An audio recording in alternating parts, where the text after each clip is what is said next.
Good morning. 6 minutes after 6. Thick fog is with us here in the valley, and it's going to be a nice day. Plenty of sunshine. We'll get to the forecast, which is being brought to you by Manchester Brick Materials, where they offer crushed stone and ledge products. We will rock you at Manchester Brick Materials. They're in East Reigate and also at 596 Crossroad in Waterford. And Darcy's number is 802-633-4122. Is part of your property too tough to mow, or do you need a new driveway, or must fix your old one? Ask Manchester Brick Materials for a quote today. Plus for topsoil, erosion stone, riprap, and stay mat. Plus crushed stone products from 3/4-inch plant nicks up to 5 inches. Manchester Brick Materials will deliver or load it for you. 6:30 a.m. to 4:30 p.m. weekdays, 7 a.m. to 12 noon Saturdays, or by appointment. We will rock you with competitive pricing and estimates. Call 802-633-4122. From the Fairbanks Museum in St. Johnsbury, the forecast for today: morning valley fog burning off, then mostly sunny, highs in the upper 70s to lower 80s, north to northeast winds 5 to 10. Tonight, clear to partly cloudy, patchy valley fog late, lows in the upper 40s to lower 50s, some early fog on Saturday, then increasing clouds, chance of an afternoon shower, highs in the low to mid 70s. I'm meteorologist Lawrence Hayes for WYKR. All right, thank you, Lawrence. As we remind you, we do chat live with the Fairbanks Museum each and every Friday, right around 7:30, right after birthdays and anniversaries. Chat with Mark Breen in a little bit more detail in regards to what's been happening with the weather and some of the things that are coming up. Meanwhile, that's the current forecast, according to the Fairbanks Museum, and it's brought to you by Manchester Brick Materials. Be sure to call Darcy to line up your projects at 802-633-4122. Manchester Brick Materials with 2 convenient locations at 596 Crossroad in Waterford and Route 5 North in East Reigate. 802-633-4122. We'll be giving away some coffee this morning as the morning progresses. The next 3 hours, Friday morning with Stephen, John, and friends. Compliments of the Coffee Coop, which is a local mobile coffee business based in West Groton. And they're actually going to be set up in the Groton State Forest today. So we'll remind you that we'll be giving a $10 coupon away to the Coffee Coop, and that gift certificate is a giveaway that we'll be doing sometime this hour, and then again later in the 3 hours that we're with you this morning. So be sure to keep it right here at your country, WYKR. Take a break here, find out how things are happening with New England sports and Tom Cuddy. Red Sox set to play one of 3 games at Fenway tonight against San Francisco. Sox 4-6 in their last 10, with 15-2. Sonny Gray on the mound tonight. Manager Chad Tracy counting on Sonny Gray to win number 16. I just think he's, I think we've seen that a couple of times, including the last outing where it was more strikeout oriented, but he's fantastic. You know, he's been really good, and we're going to need him to keep doing that down the stretch. Really good outing. Chad Tracy. Sonny Gray has been terrific this season, 15 wins, only 3 losses. Sonny Gray is different. I don't know, man. You just have to flip your mindset, because I think this place is what it is, and if you give it like an inch in your mental space, then it can start to take over. And like everybody, I'm just like, I can spin the ball on the moon. Tonight's Red Sox starting pitcher, Sonny Gray, who can spin the ball on the moon. Follow me on Tom Cuddy Sports. We'll be updating you on the forecast again right after we listen to a conversation that Joshua Smith had with Diane Evans.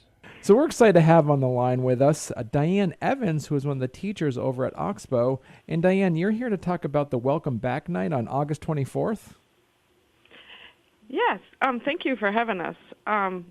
So we are having students come back, and they can meet their teachers and walk around and find their classrooms. And we are also doing a resource fair for families in our community and community members, so that as we go into the winter months, we have things that they can do to have help them. That's exciting. So how many folks do you have coming in for the resource fair? The last time I counted, and I still have people in contact with me, we have 26 community partners who are coming in. Wow. Okay. And that's open for like students and parents and caregivers as well? Yes, and community members. Okay. All is welcome. Okay. Excellent. And so what are some of the highlights that people can expect to see at the resource fair? So we have Capstone coming in that will be talking about housing if people have needs for housing. And they also, Capstone is part of the weatherization program. We have the Bradford Climate and Energy Commission coming in to talk about the window inserts that they have. We have the Bradford Hub, which a lot of our students go to after school, and they will be here. We have Gear Up coming to help students fill out paperwork for Gear Up, and they have information about loans and stuff like that. We have Clara Martin coming in because some students go and work with Clara Martin. We have the Mentoring Project coming in. We also have Little Rivers Healthcare, which has an abundance of resources for families. They have a food shelf at each one of their offices, and they have a food program also that Emily Perry works. She heads that. We have Upper Valley Services is coming. We have Upper Valley Pediatrics, and there's a ton more. Wow. And so this is happening at the same time as the Welcome Back Night for kids. Yes. Wow, okay. Yes. As we go into the winter months, families are going to need resources, and we want them to be able to connect with people to be able to have that. Okay. And this is at the Oxbow High School, correct? Yes. Okay. And so this gives the opportunity for parents to they walk around with their kids to kind of meet their teachers and see what the school is like, but also afterwards or during they can go in the resource fair is happening in the same area. Yes, it's going to be in the same area of the school. Okay. And so what can community members expect if they come to the resource fair? So they can come in and walk around and go, and check out the school because it's open for them to look at too. And they can go around to all the resources. Okay. And so we're talking to Diane Evans, who is a teacher there. And I believe you said that you are the chair of the Aspirations Committee? No, I'm not the chair. I am a member of the Aspirations Committee. And I'm the one who, one of the people who are setting up the resource fair. Okay. I have other people who are working with me. Okay. And so since it's a committee, is there other programs that the Aspirations Committee is going to be working on this year as well? Yes, we do a lot of things to improve our school because what the Aspirations Committee is to have it so every senior when they graduate has a plan. So either to go to college, to go on to trades, or go out to work in the workforce. And as part of that, that's why we're doing the resources so that if they need them when they graduate, they know where they can get help. Okay, excellent. All right, thank you so much, Dan. Any final comments? No, just hope everybody shows up and enjoys themselves. That's right, and it's about the Welcome Back Night and the Resource Fair. That's going to be on August 24th at Oxbow, and that's going to be on a Monday from 4:30 to 6 p.m., correct? Yes. Excellent. All right, thank you so much. Thank you. We're about 18 minutes after 6. Good morning, Stephen, John, and friends. We take you to 9 o'clock this morning with a lot of great information, including some coffee that we're going to give away, compliments of the Coffee Coop, which is located out there in West Groton. They kind of move around to different locations, and this Friday, August 21st, you'll be able to find the Coffee Coop at the Forest Store. That's in the Groton State Forest, of course. And we're giving away a $10 Coffee Coop gift certificate. All you have to do is give us a call, 802-757-2773, and you'll be the winner of that gift certificate. And, of course, the Coffee Coop is always on the move, so you can follow them on Facebook to see where they'll be next. But today, you'll find them at the Forest Store, which is in the Groton State Forest. Give us a call if you're interested in that $10 certificate. We're about 19 minutes after 6, sitting at 50 degrees, heading for close to 80 degrees with plenty of sunshine today. Compliments of your friends at Wells River Chevrolet. We're taking a break and checking out the forecast for all of northeast Vermont, northwest New Hampshire, the upper Connecticut River Valley. And Wells River Chevrolet is part of the Autosaver Group. That is a really big deal, as in the Autosaver Group's Big Deal Plus that comes at no charge with the purchase or lease of every new or used vehicle at Wells River Chevrolet. Wells River Chevrolet is proud to be part of the Autosaver Group. That means you now have access to pre-owned inventory from every Autosaver Group store, including Chevrolet certified pre-owned vehicles. You'll get certified peace of mind with a 6-month, 6,000-mile limited warranty at no extra charge, 0 deductible, and thousands of licensed service facilities available. Transparent pricing, no hidden fees ever. That's a big deal. Wells River Chevrolet is proud to be part of the Autosaver Group. Online at wellsriverchevy.com. Together, let's drive. From the Fairbanks Museum in St. Johnsbury, the forecast for today, morning valley fog burning off, then mostly sunny, highs in the upper 70s to lower 80s, north to northeast winds 5 to 10. Tonight, clear to partly cloudy, patchy valley fog late, lows in the upper 40s to lower 50s, some early fog on Saturday, then increasing clouds, chance of an afternoon shower, highs in the low to mid 70s. I'm meteorologist Lawrence Hayes for WYKR. All right, thank you, Lawrence. Exactly 20 minutes after 6 and exactly 50 degrees. That is a look at the weather, heading for maybe 80 before we're done today with plenty of sunshine. Don't forget, keep it right here around 7:30, shortly after the birthdays and anniversaries. We'll be chatting live with the Fairbanks Museum. Mark Breen will give us an update in regards to what's happening for the next few days. Meanwhile, there you have it. That's the morning drive weather from the Fairbanks Museum. It's brought to you by your friends at Wells River Chevrolet. Now part of the Autosaver Group with the same great people, same great experience, and, of course, the Big Deal Plus. They're on the web at wellsriverchevy.com. And at about, 7:45 this morning, we'll be chatting with Ted Cooper. And before that was Eric Church with The Hands of Time. At 27 after 6 Friday morning, Stephen, John, and Friends. It's the 21st of August already. Don't forget, about an hour from now, checking out the birthdays and anniversaries. Here are the headlines in the current edition of the Journal Opinion. And you can find out that the Thetford Board signs off on gun club lease. The park project in Bradford moves forward. And let's see, the TA resignation is discussed at a meeting in Haverhill. Meanwhile, the JO is jam-packed with local news, so be sure to check it out. Pick it up at your favorite newsstand. You can go online and subscribe to the Journal Opinion. Good local news. Hey, we're giving away coffee, compliments of the Coffee Coop, which is a local mobile coffee business based in West Groton. Eugene Darling and the Coffee Coop serve coffee, specialty drinks, and friendly local service. Today, Friday, August 21st, you'll be able to find the Coffee Coop at the Forest Store in Groton. And compliments of them, we're giving away a $10 gift card. And all you have to do is call us, first winner, $10. That gift certificate is good to the Coffee Coop. And they do move around, and they are on the move all the time. So what you have to do is you go online and follow them on Facebook. But meanwhile, give us a call, 802-757-2773, and we'll put your name on that $10 gift card.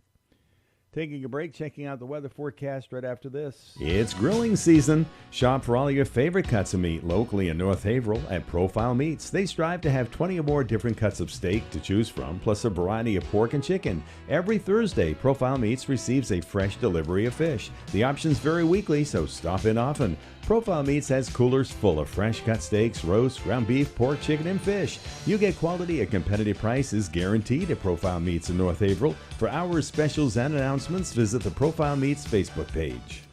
All right, it's 29 after 6, still at 50, heading for 80. I want to remind you, after the weather, a update in regards to what's happening at Old Church Theater in Bradford with Joshua and his guests. Right now, though, the weather is being brought to you by St. Johnsbury Chrysler, Dodge, Jeep, Ram. They are part of the Autosaver Group, where every deal comes with the Big Deal Plus, which is a 2-year unlimited schedule maintenance plan, which includes free state inspections for life. And you'll find them online at St. Johnsbury, cdjr.com. So where's the big deal? Holy schmoly, it's Matt LeCuyer from the Autosaver Group, St. Johnsbury Chrysler Dodge Jeep Ram. The Make This the Summer event is going on right now, and anyone can lease a brand new 2026 Ram 1500 Bighorn Crew Cab 4-wheel drive for just $549 a month with zero due at signing. But wait, if you have a current Stellantis lease, just $499 a month gets you behind the wheel of one of America's most awarded full-size trucks. The 2026 Ram 1500 Bighorn delivers legendary capability, a comfortable premium interior, advanced technology, and the strength to handle work, weekends, and everything in between. Ram 1500 has the industry's best 10-year 100,000-mile powertrain warranty. At St. John's Berry Chrysler Dodge Jeep Ram, we're making it easier than ever to upgrade your vehicle. Plus, you can get an instant trade value, browse our inventory, or even build your deal online at stjohnsburycdjr.com. Visit us today at 220 Memorial Drive in St. Johnsbury, Vermont, just past the railroad tracks, or shop us online anytime, stjohnsburycdjr.com. Stock number SJR 26119. 10,000 miles per year, 32,500 total miles. 30 cents per mile lower. Tax, title, registration extra. This Ram is available to everyone at $549 per month, but purchase Stellantis leases pay only $499. Offer expires 8/31/26. St. John's Berry Chrysler Dodge Jeep Ram, where Vermont comes to drive. From the Fairbanks Museum in St. Johnsbury, the forecast for today, morning valley fog burning off, then mostly sunny, highs in the upper 70s to lower 80s, north to northeast winds 5 to 10. Tonight, clear to partly cloudy, patchy valley fog late, lows in the upper 40s to lower 50s, some early fog on Saturday, then increasing clouds, chance of an afternoon shower, highs in the low to mid 70s.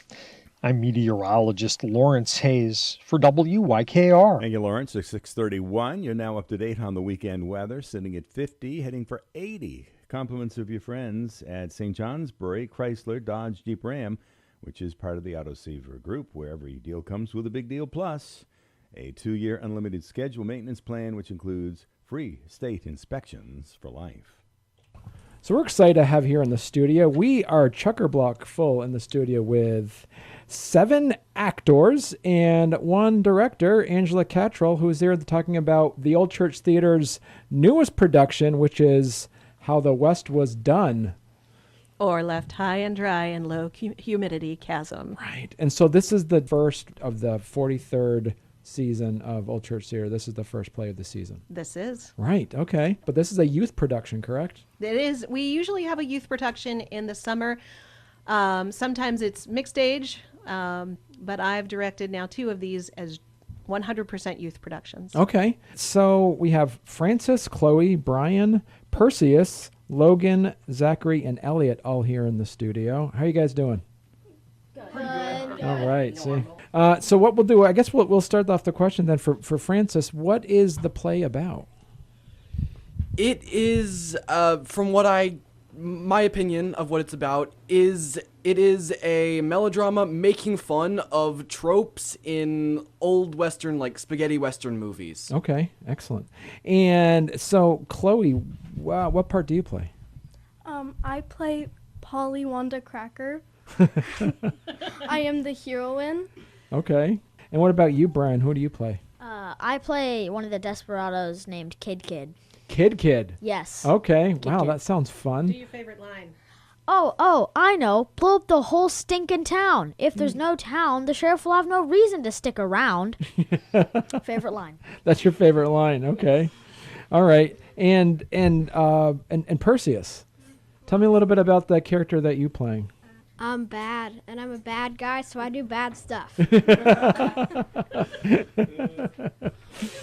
And what about you, Logan? What's your character in the play? So I do 2 characters. Lucky me. I'm Snidely Dastardly, the main desperado and bad guy, and then I'm also Reverend Wright. So they're polar opposite of each other. Okay. And so I take it then Brian's one of your sidekicks? Yeah, he works for me. Okay. I don't work for him.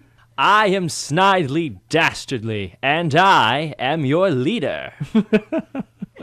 And Zachary, what character do you play? I also play 2 characters. I am the narrator, and I am also the lone stranger. Okay. All right, cool.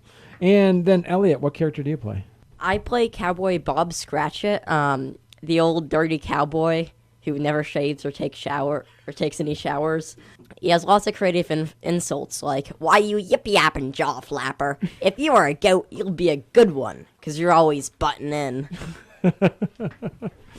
And so, Angela, talk a little bit about the play. How did you guys pick out this as your summer play this year? Okay, well, that's the director's job. And the show that I directed 2 years ago was a period piece from the Middle Ages. And it was beautifully historical. But I wanted to do something completely different this year. And I love the melodrama genre because it works with stereotypes and caricatures, but it also makes fun of them. Right. And this play does that to an nth degree.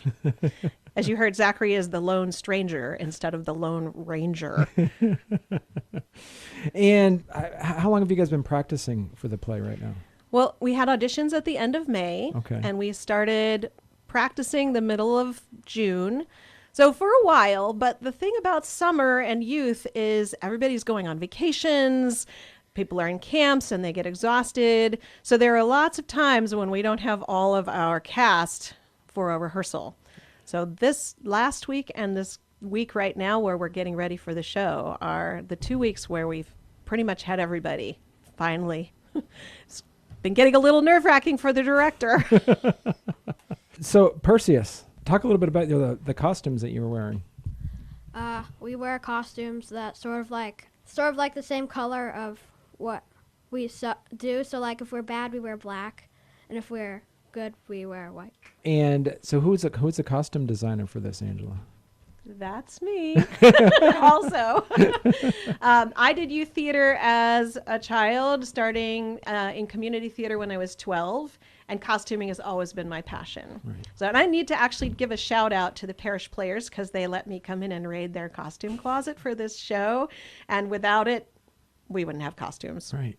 And so what's happening now with the Old Church Theater? Because I know I have a lot of contacts with the board, and it looks like you're ready to maybe, knock on wood, next year you'll be back in the building. It's starting to look like that. We have been working with grants, and we've been spending money, and we've installed a lift. I'm not allowed to call it an elevator, but it basically is an elevator.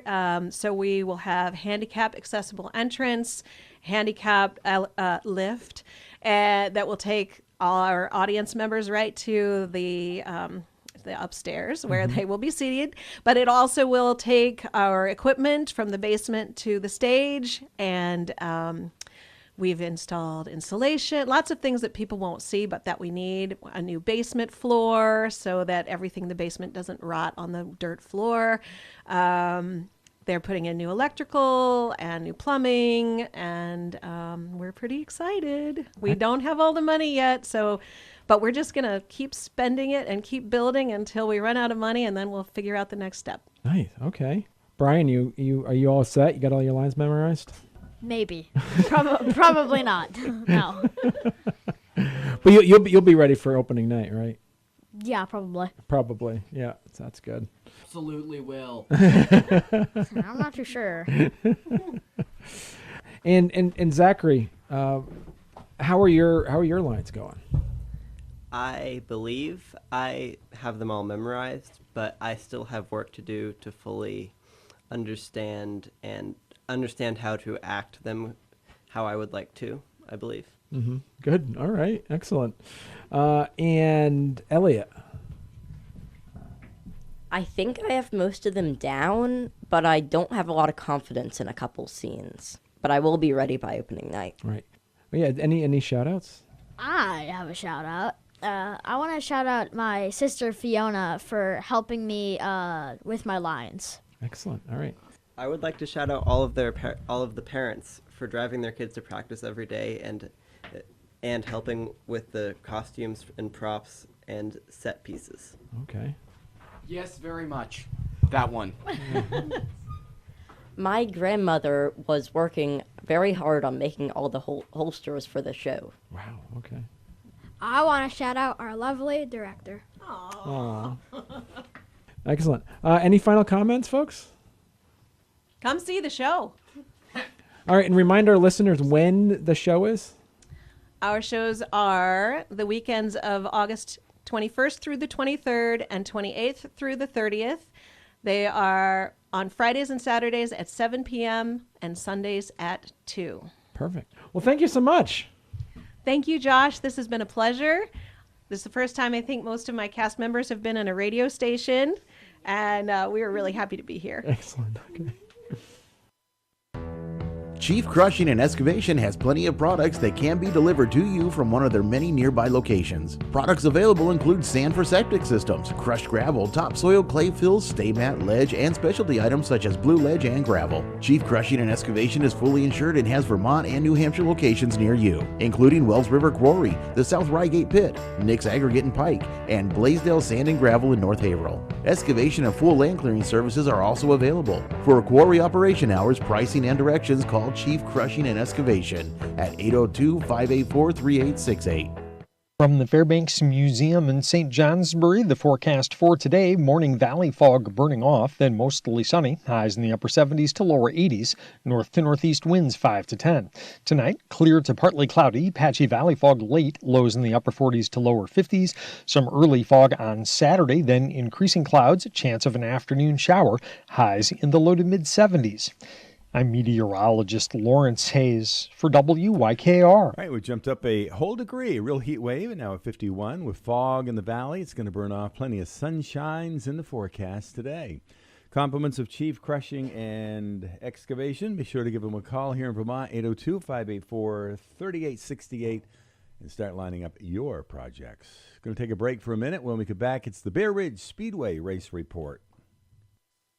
Wells River Chevrolet is proud to be part of the Autosaver Group. That means you now have access to pre-owned inventory from every Autosaver Group store, including Chevrolet certified pre-owned vehicles. You'll get certified peace of mind with a 6-month, 6,000-mile limited warranty at no extra charge, 0 deductible, and thousands of licensed service facilities available. Transparent pricing, no hidden fees ever. That's a big deal. Wells River Chevrolet is proud to be part of the Autosaver Group. Online at wellsriverchevy.com. Together, let's drive. And compliments of your friends at Wells River Chevrolet. We high view.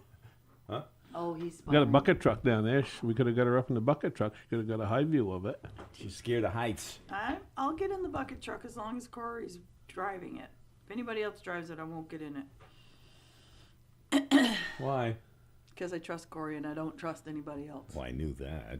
But when it comes to the bucket truck, because he knows I'll kill him when I get out if he does anything. We're going to give her a ride. That's right. You want to hear April swear? Leave her up there for a while. Yeah. All right. It's all right. Do it once. So the weather's all of a sudden kind of cooperating, isn't it? Well, sounds good for tomorrow night. Mm-hmm. So far, it has all week. So yeah, you know, you can't depend on what they say on Monday and Tuesday, but no. So far, they've been pretty close. Yeah, you start watching it at the beginning of the week, I guess, huh?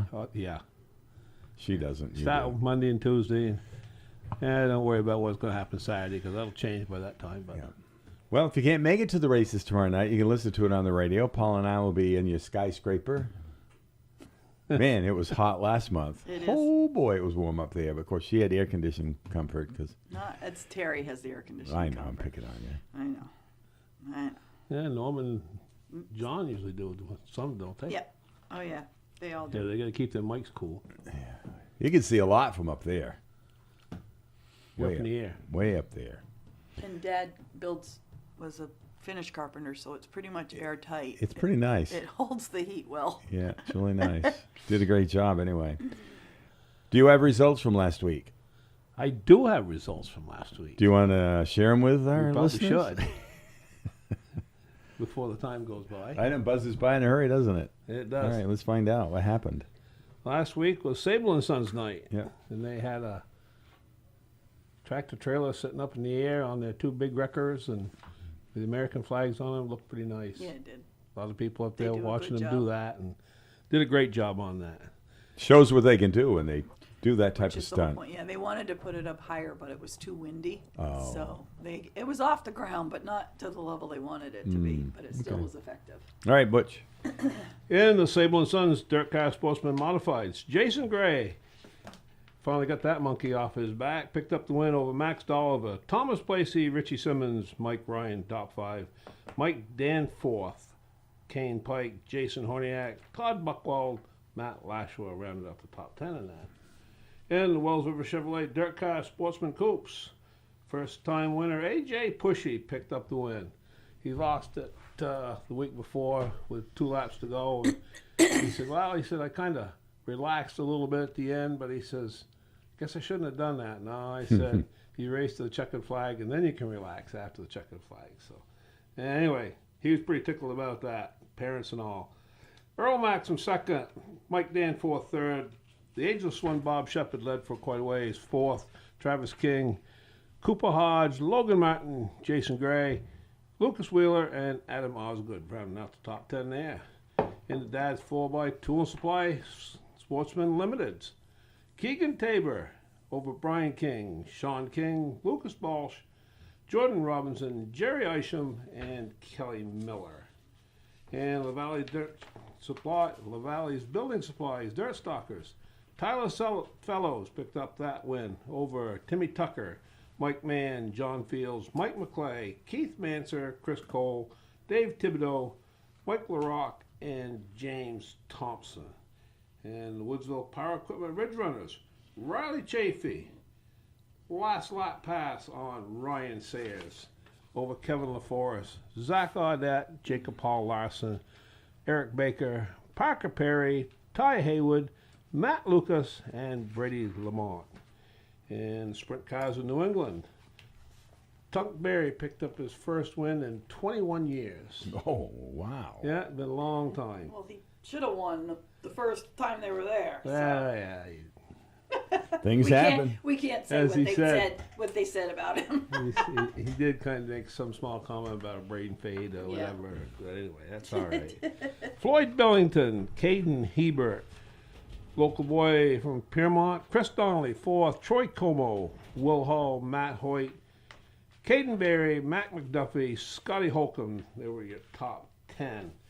And we had sprint cars in New England wingless series.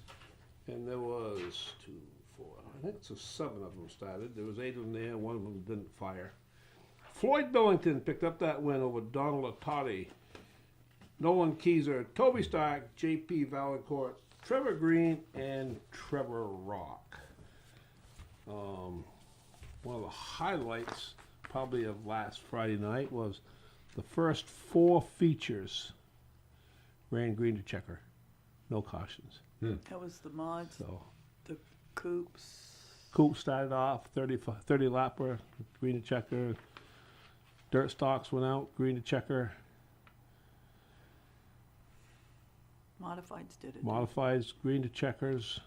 I thought sprint cars had 1 caution early. Sprint cars did. 4 cylinders, did it go? I think they went green to checker. I don't know. It was quite a night. We had New England Auto Racers, Sable and Sons Old Timer Night, and I think it's got to be a record for us, 43 There was plus. 43 of them there. And I think it might be a record for attendance for cars, because it was a pretty impressive showing. I can't remember in modern day being to an event that had that many near cars. Yep. So it was pretty cool.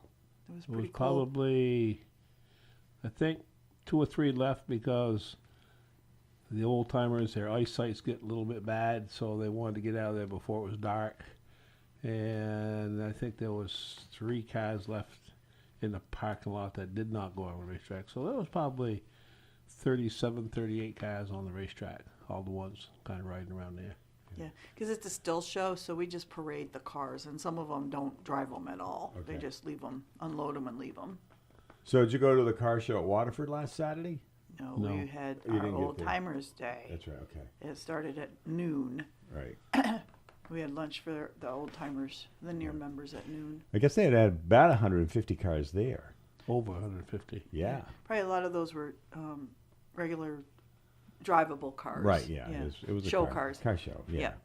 So that's good. It was at Waterford Raceway, the old Waterford track. Yeah. Do you think they'll fire that up again? No. Get that going? No? I don't think Can't they do that. can. All right. Vermont's got some law over here that Once you it's can't done, build it's in the done. racetrack. Okay. And I don't think the town of Waterford will let them either. Yeah. Right. That's kind of I think what it's I've more heard probably the before, town than the state. But well, 'cause there's other guys that tried to put racetracks together and get them going again, and they don't get it done. Yeah, that's a tough one. Well, you guys have kept it going 59 years, Bear Ridge Speedway. 59 consecutive years of racing at Bear Ridge Speedway. Pretty impressive. Tough deal. How many years has your family owned it? Well, his dad was the pit steward the day it opened, so there's been an Elms there since the day it opened. Really? So that's why I say either owned or promoted by. Yeah. Dad and a couple other guys 4 bought years. it in 1972.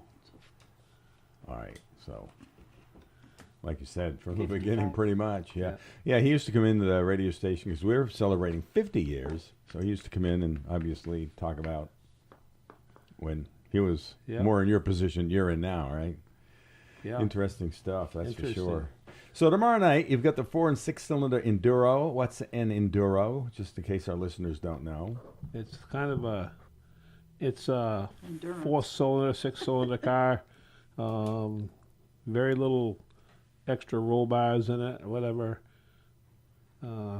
Basically for safety for the driver, if there's any extra bracing in it at all. Glass should be out of the car, got to be out of the car. And they can go out there and it's an endurance race. They can go out there and race for 75 laps. And straight?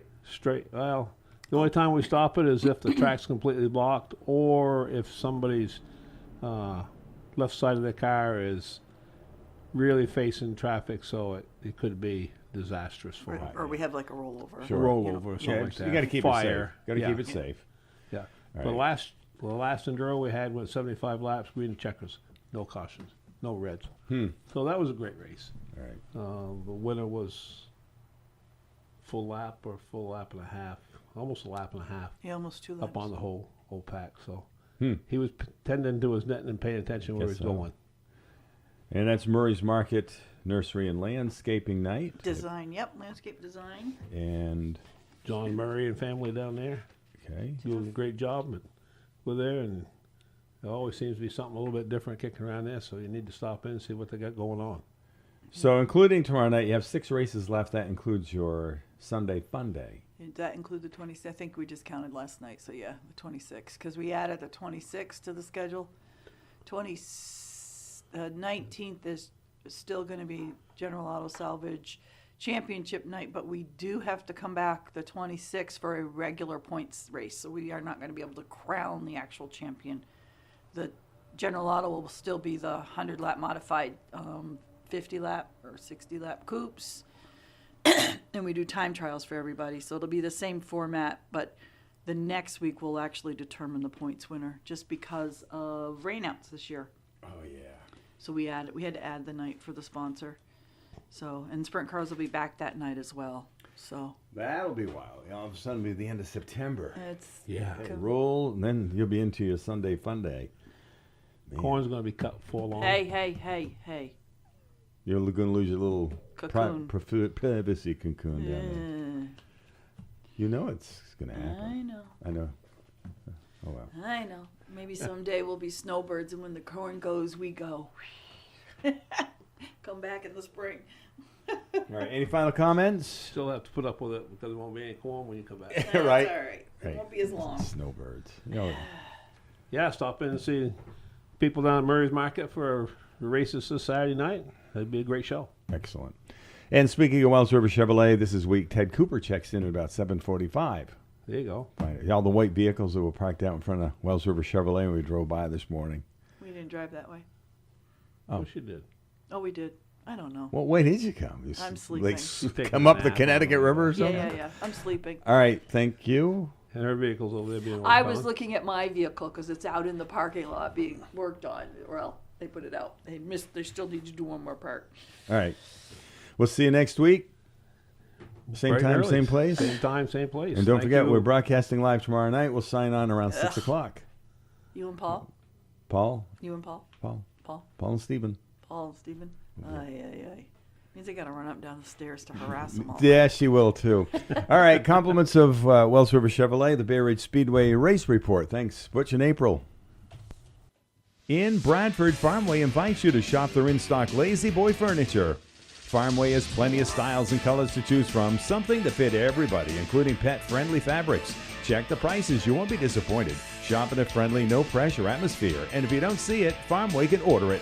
Delivery and removal is available. Just ask about the rates. At Farmway, they take immense pride in offering a wide selection of top-quality brands in footwear, clothing, camping, and hunting gear, furniture, and gifts. Shop locally in Bradford at Farmway.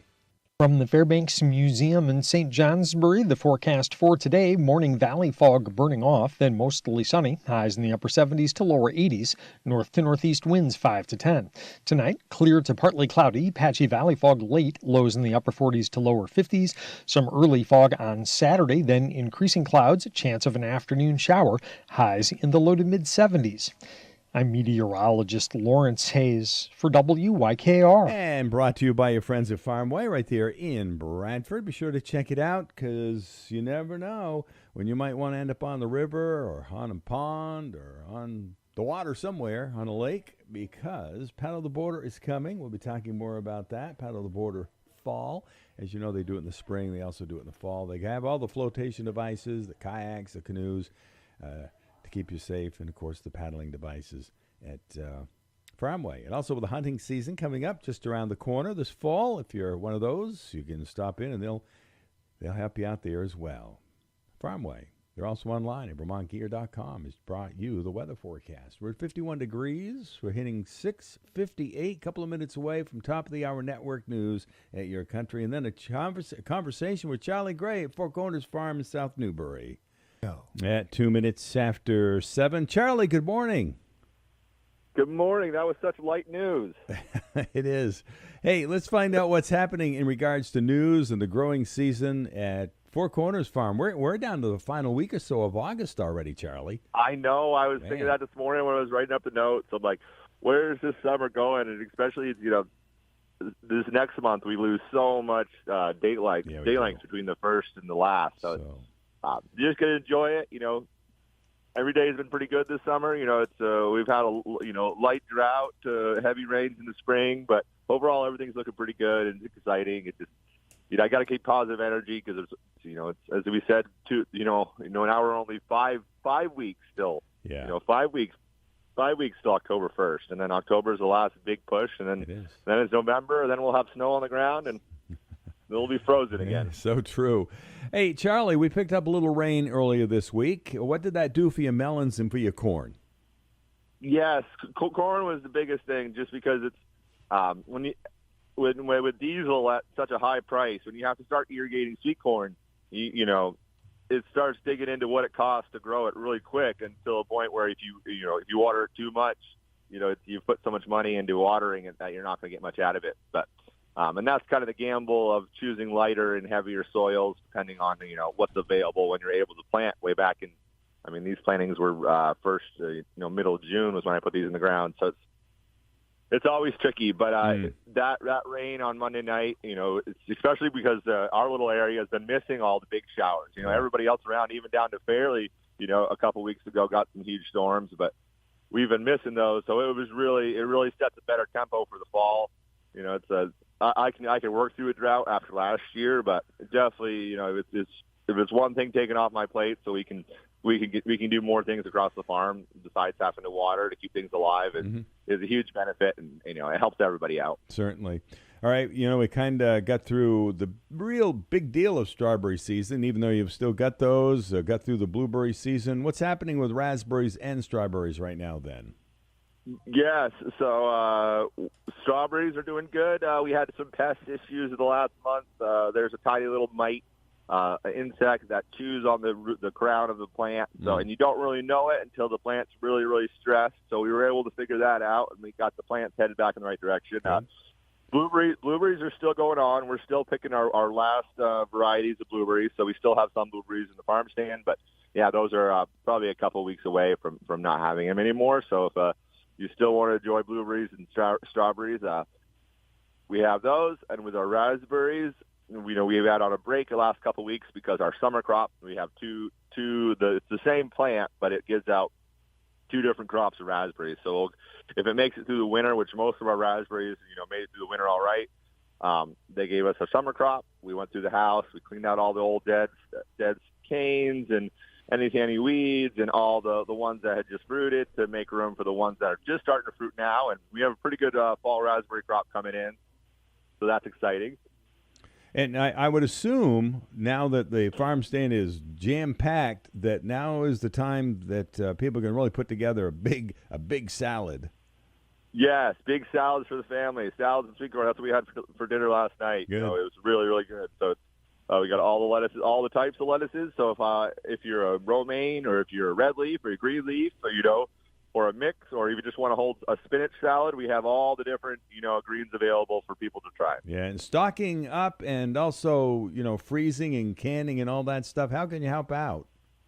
I know we say it every week, Stephen, Yeah. but this is a crucial season. Sometimes it says daunting, but it's daunting. So just pick one item a week. We're actually doing green beans this week, so that's something I love to have in the wintertime because it's pretty easy to have as a side dish with any meal when it's cold and snowy out. Yeah, so true. And we've been talking about a good season in regards to your haying. Yes, compared to last year, it's been a really good season, and we've made 259 round bales so far. And I fingers crossed it dries out enough. It's this trying to make dry square bales this year is really tricky because you only have such a small window. It was almost ready. The field was almost ready yesterday, but then this morning with the fog, anything that's dried up yesterday will soak up that moisture. Fingers crossed, Mark Breen orders us some sun today. I'm hoping for that. Cause Definitely. we were supposed to get some sun yesterday afternoon, and it kind of went the other way.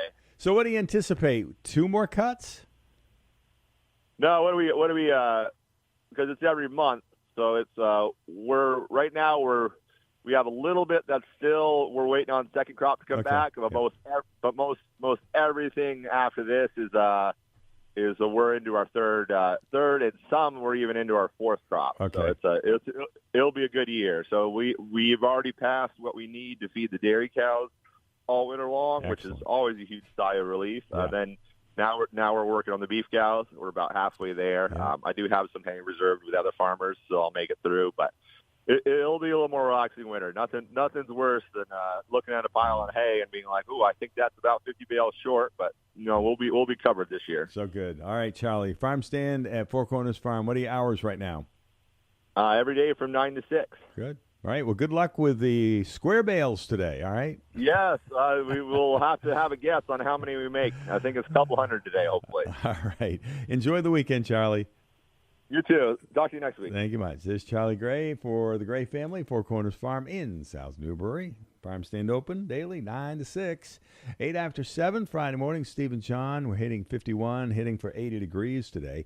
Want to remind you, we're giving away a $10 Coffee Coop gift certificate, compliments of the Coffee Coop. They're at the Forest Store in the Groton State Forest today. They're always moving around, so you need to follow them on Facebook to see where they're at. But we'd like to give that $10 Coffee Coop gift certificate to you. And it's easy. First caller, 802-757-2773.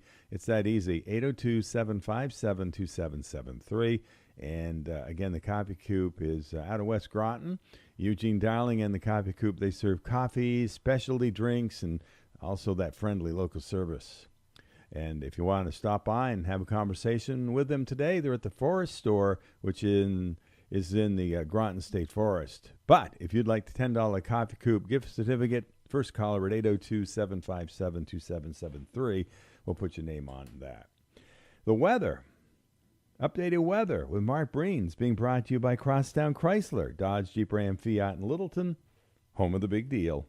Hi, it's Kevin from Crosstown Motors in Littleton, New Hampshire. Let's make this the summer you drive home in a brand new Ram. Last month, we went all in on new Ram 1500s with massive savings, up to 20% off MSRP on select new 2026 models. For August, we've gone so much bigger. Same savings on 1500s, and we've added up to 15% off new 2026 Ram 2500 and 3500 pickups with the Cummins 6.7-liter diesel engine. Pair that with America's best full-size truck warranty, 10 years or 100,000 miles of limited powertrain coverage, and you're getting the best truck, the best warranty, and our best price, period. For example, save $15,716 on a new 2026 Ram 3500 Limited Crew Cab, stock number DT26206, or $9,604 on a new 2500 Laramie Mega Cab, stock number DT26023. You deserve a new Ram in your driveway, so let us help you find the perfect truck before these savings disappear. Come in today, beat the heat, and drive away happy with transparent pricing and no hidden fees ever. That's a big deal from Crosstown Motors.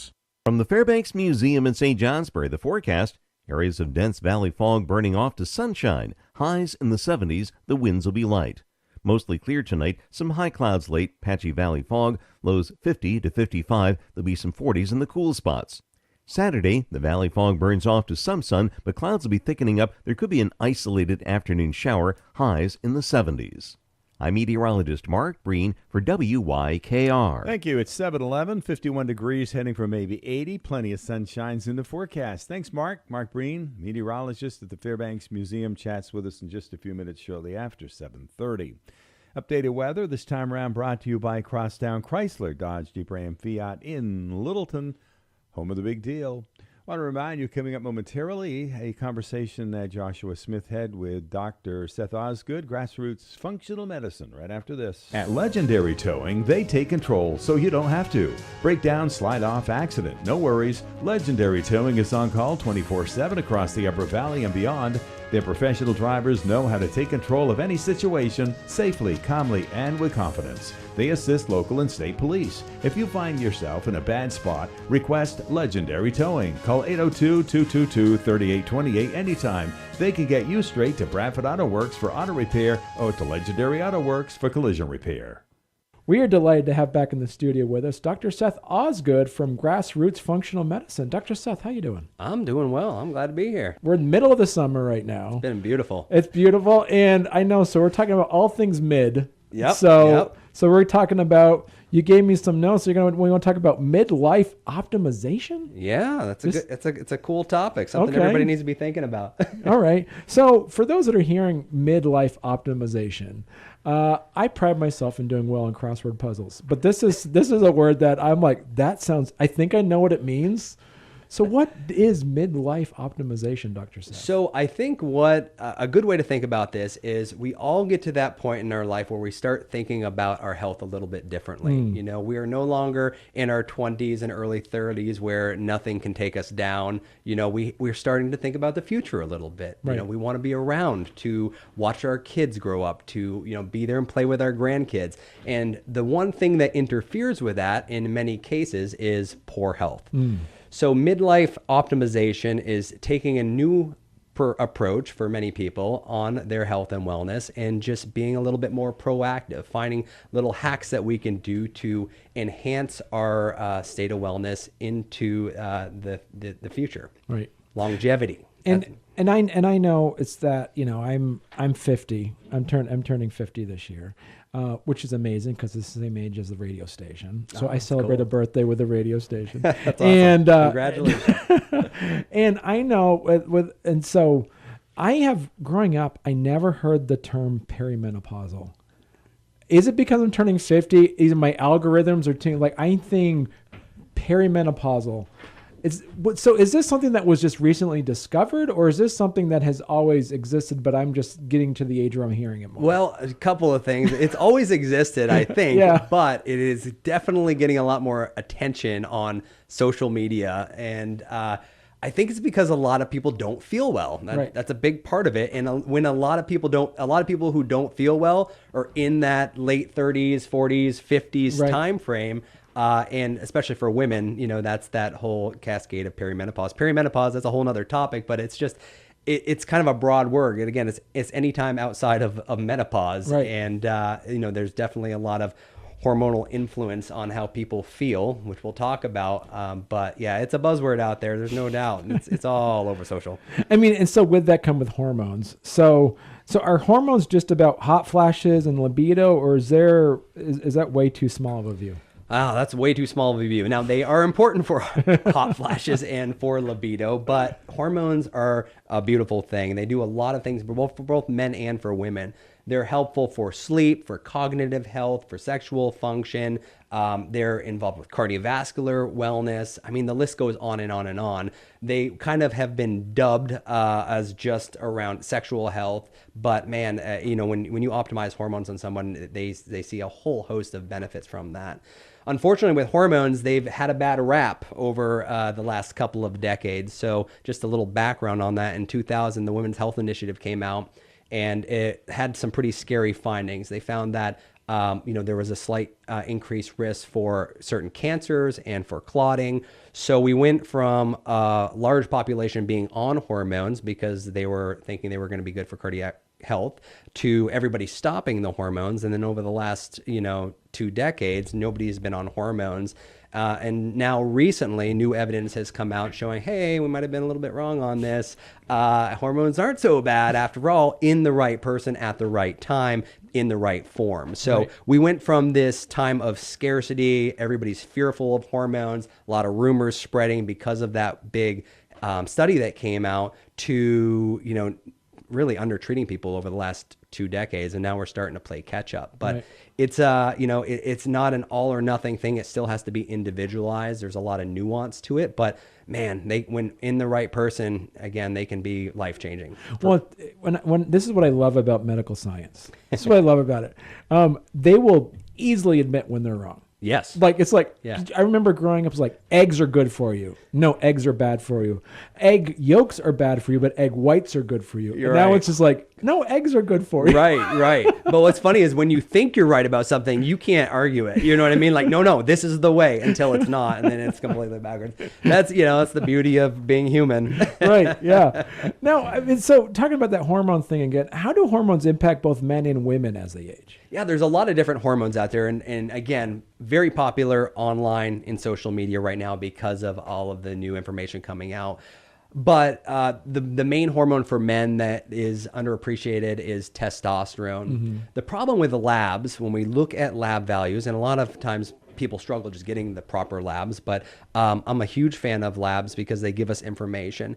The problem with the values is that they're taking averages from our population, and that includes sick people and healthy people. So when you look at a lab range for testosterone per se, you might see a range where 250 to 1100 is considered normal. Now, normal and optimal are completely different, right? That's true. So we don't want to be judging our normal on the average from sick people. We want an optimal level. So like for testosterone in men, and I think the statistic is testosterone drops, I think, at least 1% every year after age 30. So naturally, as you get into your 50s and 60s, your testosterone starts to drop.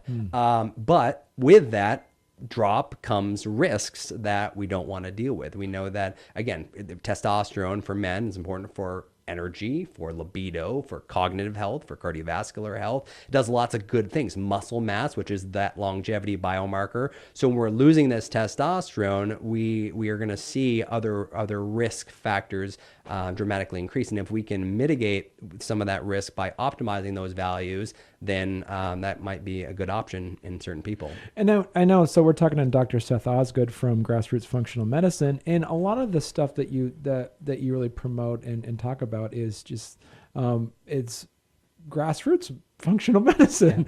So is there something, but you can't like a man can't eat testosterone, there's no testosterone in nature that you can the same thing with women with estrogen. There's no fruit or vegetable that will help. That's a increase. great point. Yeah. Because so our body is incredible. How it was created is amazing, right? So we are designed to make hormones, even for women, even after menopause. You go from your ovary being the primary producer to your adrenal gland actually being the primary producer. Now, it's not going to make the same levels of hormones, but you still should make some hormones.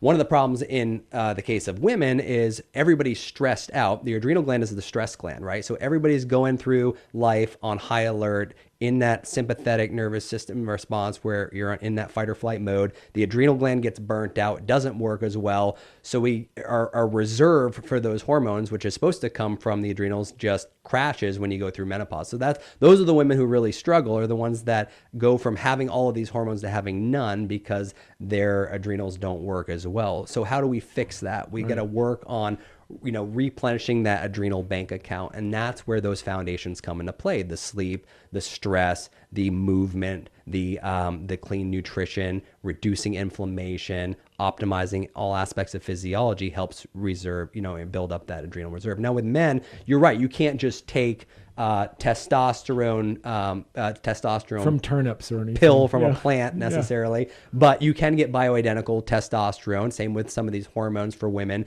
You want to look at bioidentical. Bioidentical is a fancy way of just saying it's structurally the same as what your body naturally produces, because there's other non-bioidentical synthetic forms out there, and that's actually what got the bad press with the the study back at the Women's Health Initiative.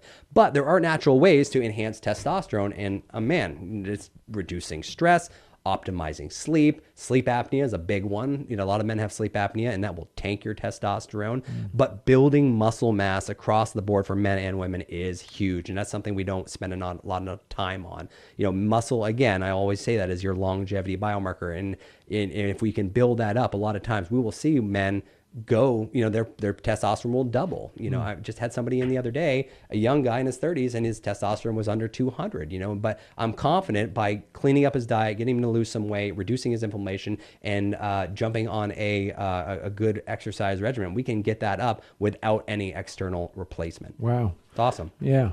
And so what symptoms then are often dismissed as just aging but may actually be hormone related? Probably the biggest one is fatigue, brain fog. Yeah. The sexual health things are real. For men, erectile dysfunction. For women, low libido. Very, very common. Libido is another good longevity marker to explore. If you have no libido, your adrenals probably are not where they need to be. But muscle aches, joint pain, there's just a lot of these little things, the subtle things that just get passed off as getting older can be related to hormone imbalances. And that's where you have to check for them. Another thing in medicine, we have the tendency to just check things when we think they're wrong, as opposed to being proactive, getting ahead of the curve and seeing where that baseline is. So that's where, again, getting the right labs is just crucial. Early. You don't have to wait. Right. Excellent. So once again, we've been talking to Dr. Seth Osgood from Grassroots Functional Medicine. Dr. Seth, I learn something every time you're here. Well, I'm glad. I'm glad. Excellent. I enjoy it. All right. Well, thank you so much. Yes, thank you. Hey neighbors, Lauren Nelson here from LC Design Concepts. We're now at 2858 Dartmouth College Highway in North Haverhill. The new showroom is coming together with new and exciting displays and samples that we can help show you to build your new kitchen or bath of your dreams. The new showroom in North Haverhill will help spark your creativity with all the new displays, new samples, and we can help you create a kitchen or bath of your dreams. Check out our Facebook and our website for all our contact info. We are available by appointment, so please get in contact with us to get started.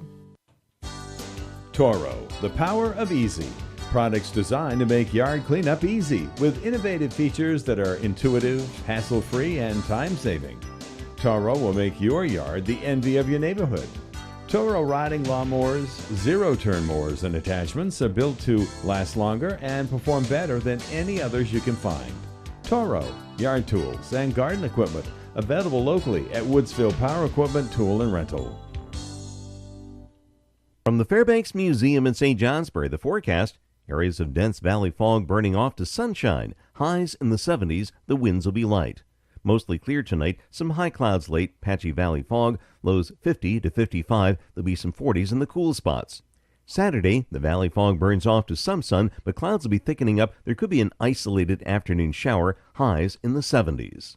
I'm meteorologist Mark Breen for WYKR. All right, Mark, thank you. Updated weather for all of Northeast Vermont, Northwest New Hampshire, the Upper Connecticut River Valley, brought to you by Woodsville Power Equipment, Bobcat of Woodsville, and all the great products that they have available for you with their sales, service, parts, repairs, rental equipment, expert advice, and a whole lot more. They also have clothing at Woodsville Power Equipment. Stop in with Milwaukee equipment being added about a year ago, and of course Bobcat of Woodsville is on the lot. At Woodsville Power Equipment, stop in. They're at 4942 Dartmouth College Highway at 603-747-2322.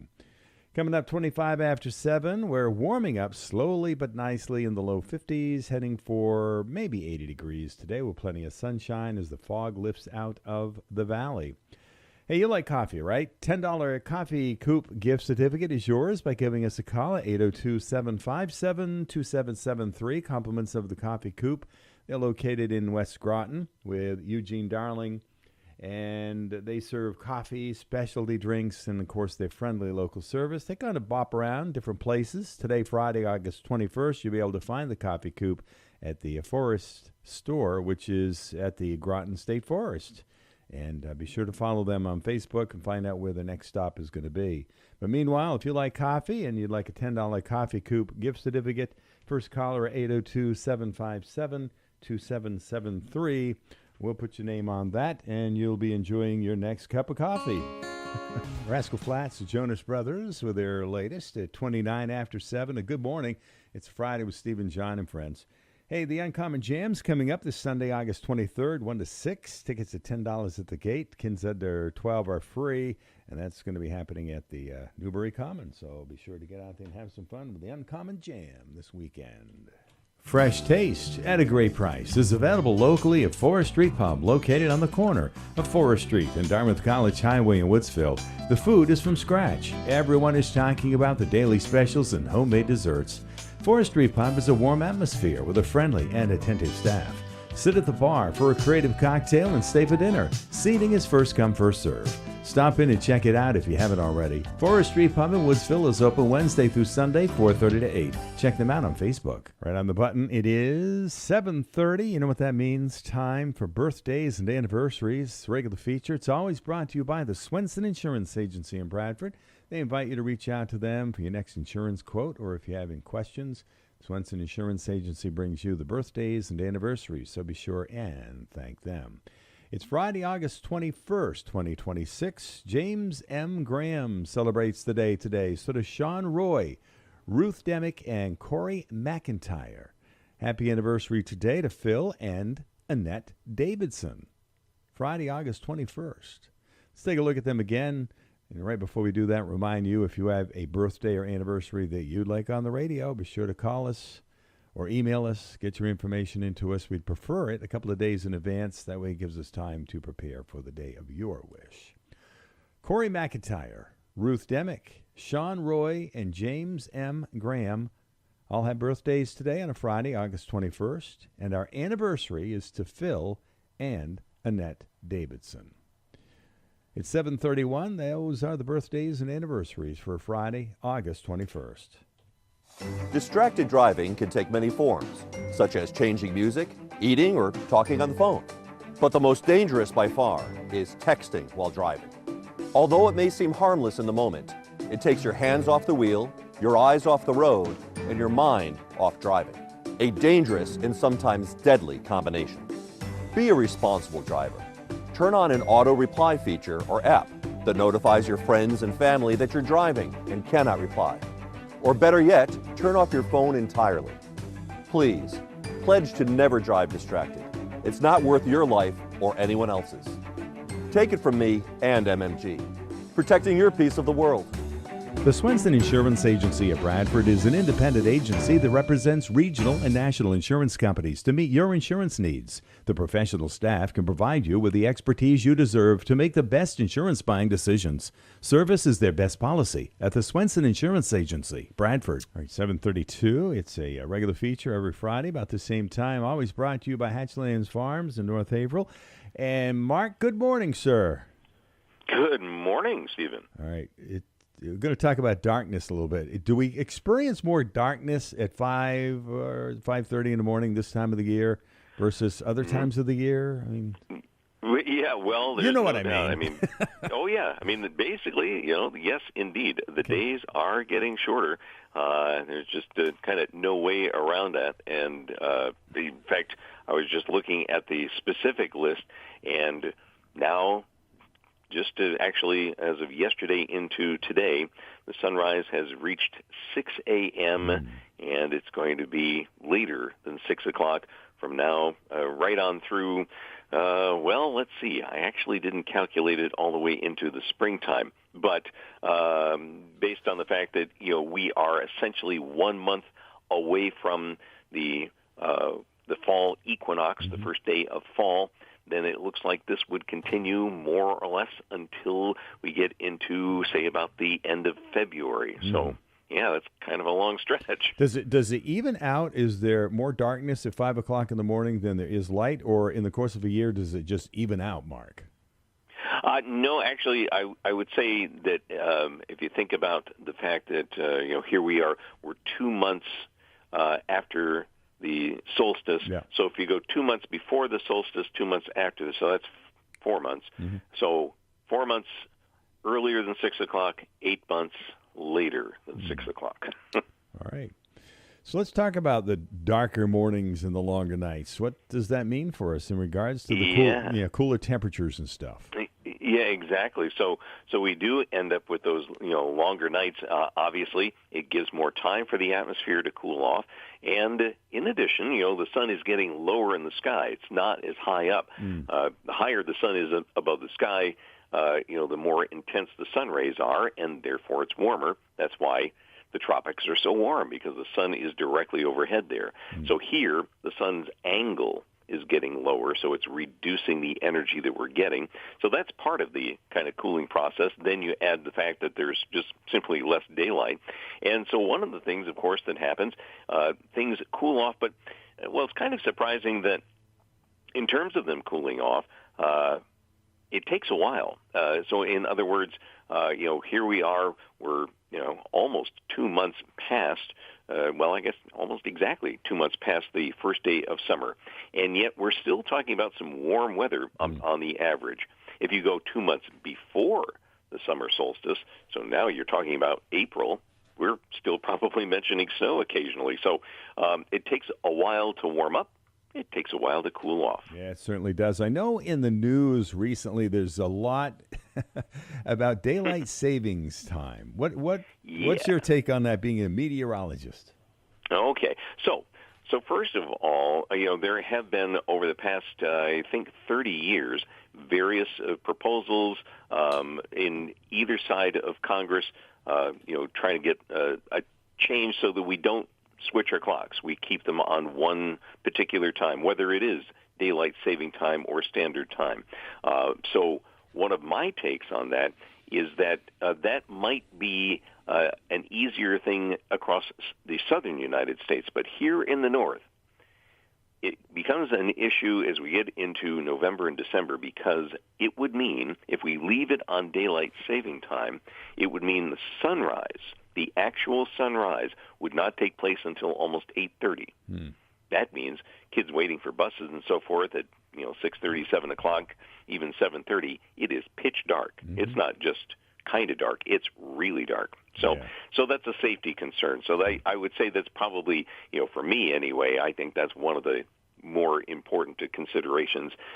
And yet there's no perfect solution to this. No. In fact, I was thinking about. It's a tough one. We were just talking about the idea that the sun rises at 6 a.m. Well, that's because of daylight saving time. If we didn't have daylight saving time, the sunrise would be at 5 a.m., which means in early June, the sunrise would be at 4 a.m. Yeah. So there's that consideration as well. Now, do some states just leave it alone? And if they do, why? Now, the last I checked, Indiana, or at least parts of Indiana, did not observe daylight saving time, and it had a lot to do with farmers, because when you're switching the schedule, especially from milking, dairy farmers out there know exactly what I'm talking about. You can't just tell the cows, well, no, wait another hour, because that doesn't work. Right. And then the other place that I'm familiar with it anyway, I believe the Navajo Reservation in Arizona also does not observe daylight saving time. Okay. So. Do you, as a meteorologist, sometimes take a field trip somewhere? Well, yes, and as it turns out, earlier this week, I ended up in this very fascinating business in Burlington. It's a place called Breakpoint. It's a space engineering company, and it actually produces, here in Vermont, small rocket engines for satellites. Excellent. Yep, rocket science. Neat. Right here. Yeah, I thought it was fascinating. They produce both chemical and electrical engines, and they work with companies like SpaceX. And so we don't think about a lot of the space stuff that's going on, but there are a number of satellites that are designed to go up and then come back down. And, of course, they need to land safely. And so that's one of the things they specialize in over in Burlington. They actually create these engines that slow the descent of these various satellite and their payloads, what they produced when they were up in space. And so I just thought that was a very interesting thing. It tied into a program where they were talking about specifically getting more and more young women involved in science and space science. And so I certainly, the museum has any number of programs that encourage any kid doesn't matter, male, female, get into that science thing because there's a lot going on. It's, after all, it's the 21st century. There's a lot happening in space. We're now talking about sending people back to the moon. So there's a lot happening. It's a great field to get curious about. Is there information at your website in regard to that? There isn't on this specific programs that I was attending on Monday. However, any programs that come up at the museum, certainly fairbanksmuseum.org, and we have programs for kids. We have summer camps. We actually even have vacation camps and so forth going on. We just did the summer. We did one on robotics. And that would be, kind of perfect, in terms of following along those lines. Interesting. Mark and I chat every Friday, and it's always interesting. Brought to you by Hatch Lane Farm, Wicked Good Dairy Delights, and Profile Meats. All right, speaking of space, what's happening next week? Yeah, so we have a very interesting event coming up next week. It is a nearly total lunar eclipse. So when I say nearly, the moon goes into the Earth's shadow Thursday night. It starts at 10:30. It'll be completely eclipsed by about, I think it's 11:45. Almost completely eclipsed. There'll be 4% of the moon that won't be in the Earth's shadow. So there'll be this tiny, tiny little sliver of light right on the top edge of the moon. It'll be at its deepest, I think it's 12:12. So just a few minutes after midnight, Thursday night into Friday morning. It should be a deep enough eclipse that the bottom part of the moon may actually have a little bit of color to it, like a dull red color. One of those things that is the result of the sun being blocked by the Earth. When the Earth blocks the sunlight goes through the Earth's atmosphere, and that creates the reddish color for lunar eclipses. And it also happens to be the last near or total lunar eclipse until 2029. So if you're want to see something like that, you want to catch it Thursday night into Friday morning, or just wait till 2029. There you go. Hopefully it's clear enough for that viewing. Right. And, we'll talk next Friday more about that because we'll be on the other side of it, I guess. Exactly. We'll let you know. Excellent. Let's find out what's happening this weekend's forecast. Looks like what?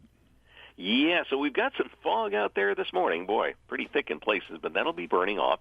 Lots of sunshine, just absolutely delightful day as far as August is concerned. In the 70s, humidity's low, just a hint of a northerly breeze, about ideal for most outdoor plans. Now, tonight it'll be another clear night, so another cool night. Valley fog reforms, 50 to 55, 40s in the cool spots. Now, tomorrow, that fog should kind of get out of the way early because the clouds will be coming in, and we could see a couple of stray showers, mainly in New Hampshire, but possibly, south of Wells River and Woodsville. North of there, I think it's going to stay dry. Temperatures in the 70s. The second half of the weekend, Sunday, some hints of morning sun, but the clouds will be moving in, and a rising chance of afternoon showers on Sunday. Temperatures, again, about the same, mostly in the 70s. Awesome. All right. Hey, just want to let you go. I know you got a busy morning. Earlier this week, we got some rain. Any idea in regards to that, what you want to share with the listeners quickly? Yeah, so it has been dry, very dry. In fact, it looks like, even though I've just mentioned showers in the forecast for Sunday, we are averaging, running right about an inch and a half below the average for August so far. And I don't think we're going to get more than maybe a quarter of an inch late Sunday night into Monday. So we're not quite to it, but we may be into a slight drought situation by the end of this month. All right, good. Thanks for the update. Appreciate it. All right, enjoy the weekend. All right, Mark? Well, thanks. You too. Thank you, Mark. Mark Breen, meteorologist, and, of course, as we've mentioned, brought to you by Hatch Lane Farms, of course, the Wicked Good Dairy Delights and Profile Meats right there in North Haverhill. You'll enjoy ice cream season even more when you spend some time in North Haverhill at Wicked Good Dairy Delights. Their ice cream window opens at 11 every day with a full menu of cones, dishes, fraps, soft and hard serve ice cream, sundaes, toppings, and their famous ice cream flights. Cash and gift cards only at the ice cream window. Wicked Good Dairy Delights is located on Route 10 in North Haverhill. For hours, daily specials and announcements, visit the Hatch Lane Farm Facebook page. The weekend special for the month of August, Whoopie Pie Sunday. Moments away from chatting with Ted Cooper at Wells River Chevrolet, gives us his bi-weekly update. Speaking of Wells River, hey, the local Wayside Meadow Burger is available It's a mushroom Swiss burger with French fries or tater tots. You can get that at Tuttle's Family Diner right here in downtown Wells River.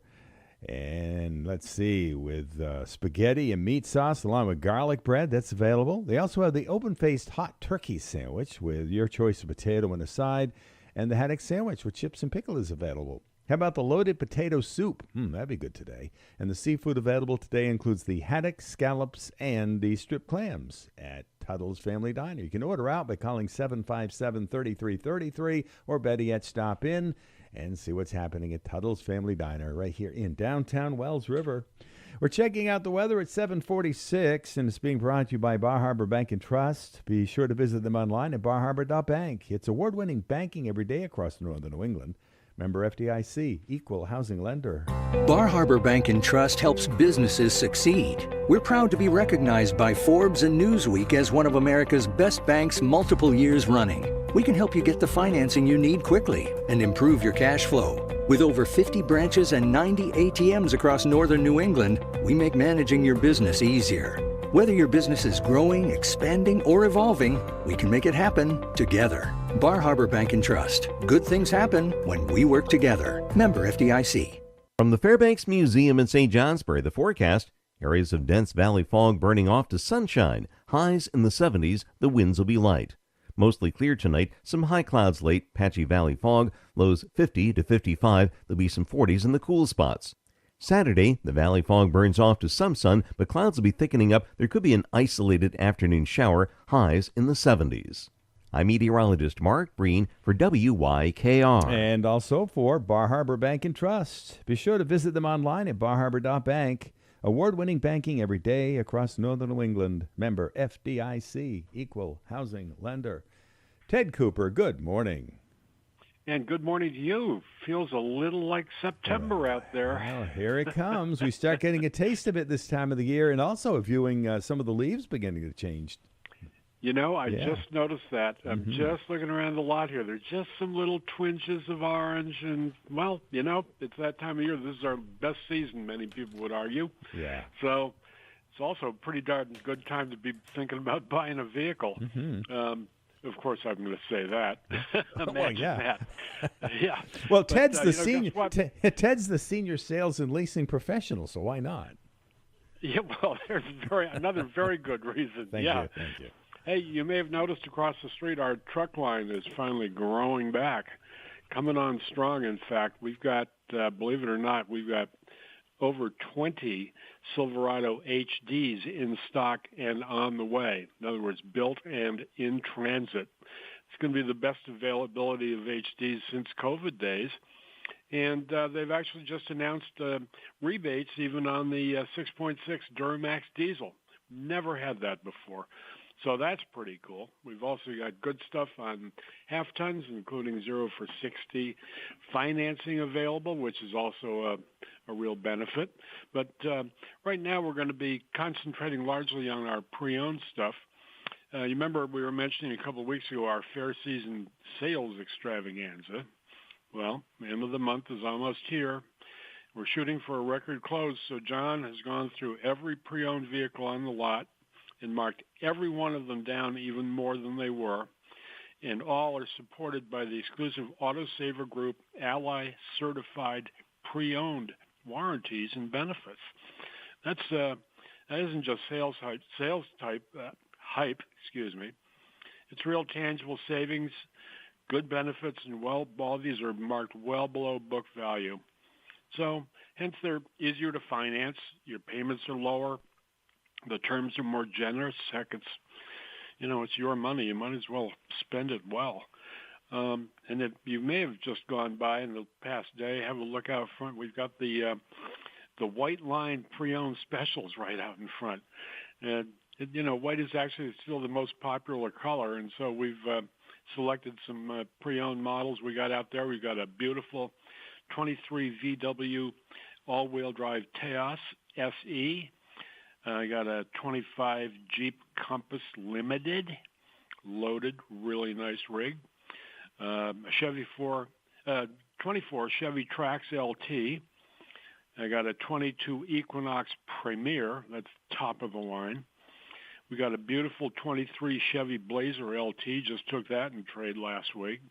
And a 23 Chevy Traverse LT all-wheel drive. These are the white ones right out front. Stop on in, take a look. We just thought it'd be kind of fun to group them together, being the fact that they're all sort of great all-weather vehicles. They're white. So, they'll blend in nicely with the snow, of course. Oh, come on, get out of here. Everyone's at its rock bottom price. And again, they're all covered by the Autosaver Group's Ally Certified Pre-Owned status, which is, by the way, a minimum of a 6-month or 6,000-mile warranty, plus the remaining factory warranties where they might still apply. So really good benefits there. And if I've got a couple more minutes, Sure. I just want to highlight a couple of other specials we've got on some beautiful pre-owned. We got a beautiful 25 Chevy Tahoe RST with the 3.0 diesel. It's only got 21,000 miles on it. Here's a very unusual vehicle. It's a 25 Chevy Equinox RS all-wheel drive EV. Yes, electric. Habanero red, black top. Absolutely beautiful. It's only got 7,500 miles on it. And it's about, 35, 40. It's like 15 grand below actual value. We got a Chrysler Pacifica, beautiful minivan. All the goodies on it. It's only got 52,000 miles on it. It's a 25. I got, like several half-ton crew cabs. Got another Tahoe. We got a really good group of stuff here. Oh yeah, and one other thing, very unusual, a GMC Savannah 2500 cargo van. It's a 2025, and it's only got about 13,000 miles on it. We barely see those anymore, and this thing is very, very lightly used. It basically has nothing on the inside and the back, so it would be perfect for a conversion or, a commercial upfit or something like that. Very well priced. So I guess the point is we got a whole lot of good stuff here. Everything's on our website at wellsriverchevy.com, or stop on in and let's talk.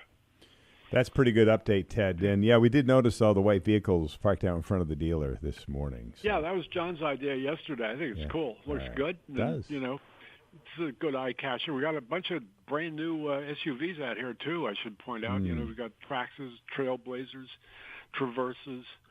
We've got Tahoes. We got some really good stuff right now.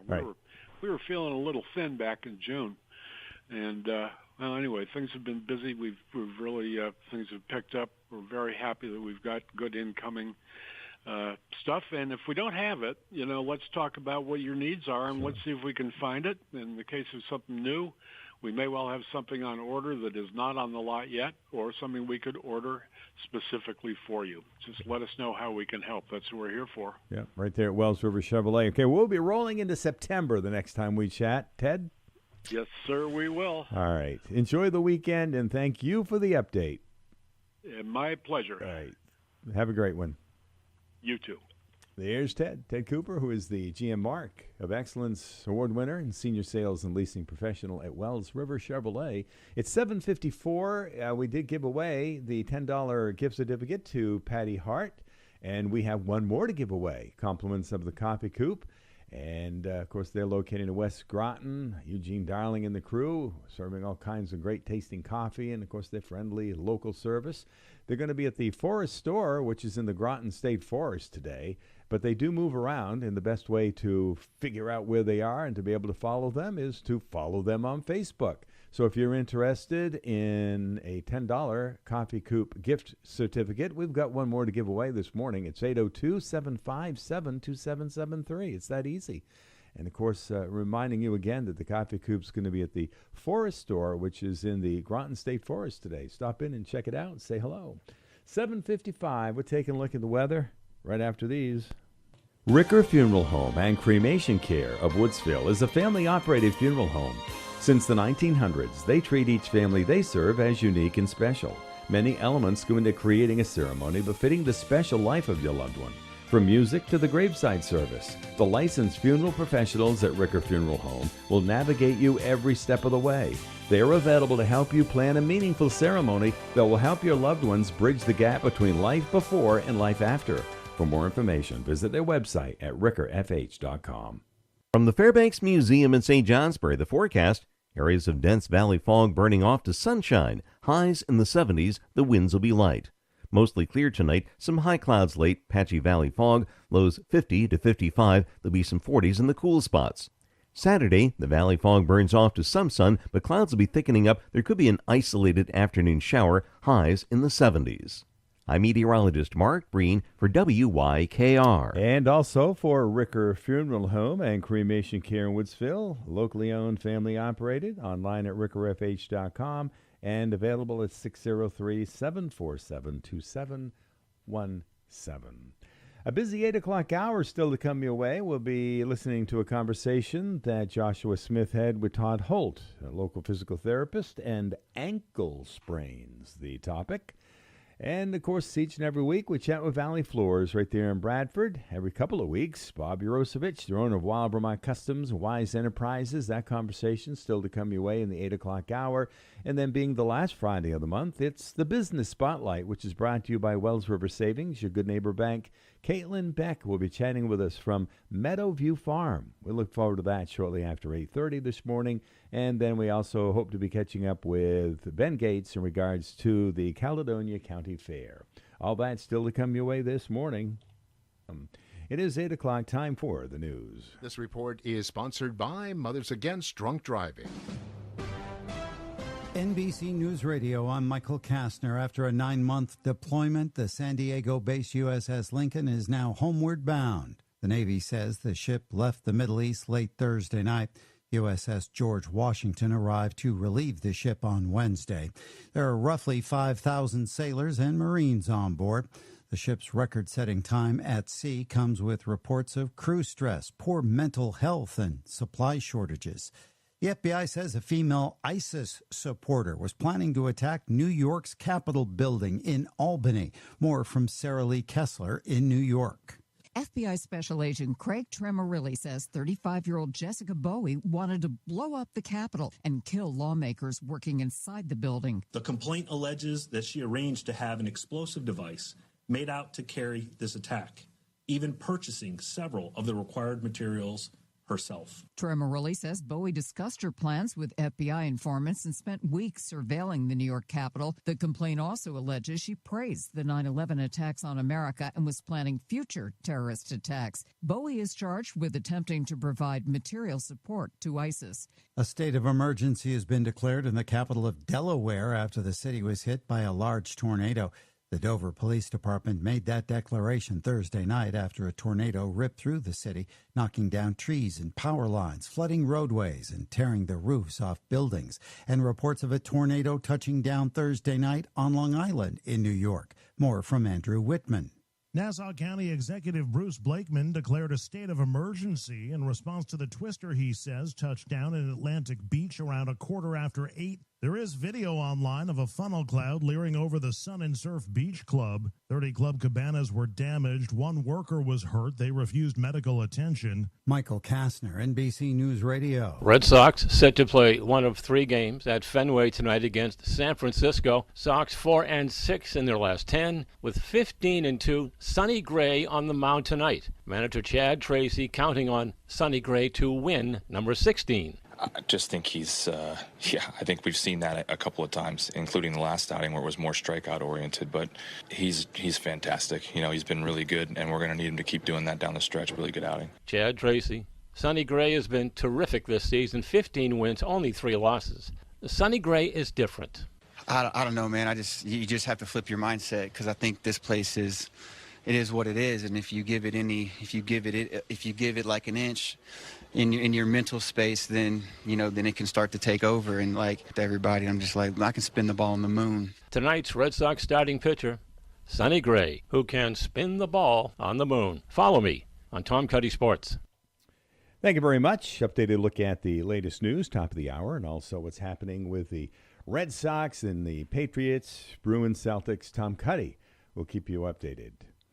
Glad you could be with us this morning, Stephen, John, and friends. We'll be taking a look at the weather forecast, compliments of Alarm Co., conversation with Todd Holt, local physical therapist right here in downtown Wells River. We hope to be chatting with Ryan Chase or one of his handlers down there at Valley Floors. We look forward to that conversation. And earlier this week, I chatted with Bob Yaroshevich of Wild Vermont Customs, Wise Enterprises. And then on the phone this morning, we'll be listening and finding out more about Meadowview Farm with Caitlyn Beck. It's the Business Spotlight. Heard the last Friday of the month and always brought to you by your friends at Wells River Savings, your good neighbor bank. And now the weather. It's being brought to you by Alarm Co., which is a security and protection company that's based in Bradford. And they specialize in home and business security, fire systems, video surveillance, safes, audiovisual equipment, networking, and phone systems. In addition to installation services, Alarm Co. also provides monitoring and repair services for a wide variety of systems. Alarm Co. is locally owned and operated in Bradford. Alarm Co. can help you stay notified of what's going on in your home, even when you're away. With the help of Alarm Co., a local business in Bradford, you will be able to view your property from the palm of your hand. Arm and disarm your system from anywhere. Check your system status and view recent activity at home using Alarm.com's powerful smart home security app. Never leave your pets home alone again. Pet cameras allow you to watch, talk, and play with your pets from anywhere, day or night. For a free, no-obligation quote and see what Alarm Co. can do for you, visit their website at alarmcovt.com. From the Fairbanks Museum in St. Johnsbury, the forecast, areas of dense valley fog burning off to sunshine. Highs in the 70s, the winds will be light. Mostly clear tonight, some high clouds late, patchy valley fog, lows 50 to 55, there'll be some 40s in the cool spots. Saturday, the valley fog burns off to some sun, but clouds will be thickening up. There could be an isolated afternoon shower, highs in the 70s. I'm meteorologist Mark Breen for WYKR. Mark, thank you very much. We're 5 minutes after 8, warming up, low 50s, heading for possibly 80 degrees today with sunshine. Updated weather this time around is brought to you by Alarm Co. You can stay notified of what's going on in your home or business even when you're away. Connect your security, lights, locks, thermostats, video, and more for seamless automation and control. Contact them. Do it today for a free, no-obligation quote and see what they can do for you. Alarm Co. Locally owned, locally operated in Bradford. 6 minutes after 8, it's 51 degrees. Medicaid is changing.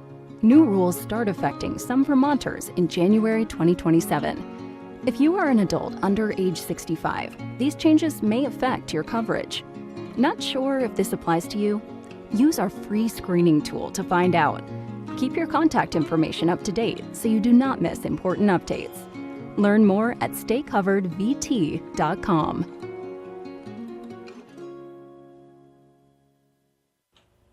So we're excited to have over the phone with us Todd Holt from Todd Holt Physical Therapy. Todd, how you doing?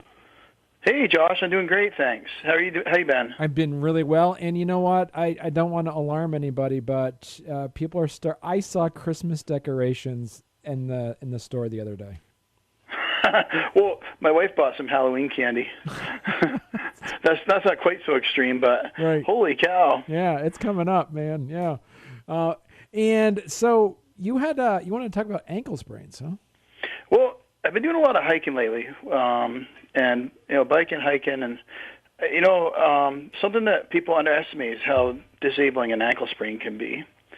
And once you sprain it, man, it becomes a big problem sometimes for life.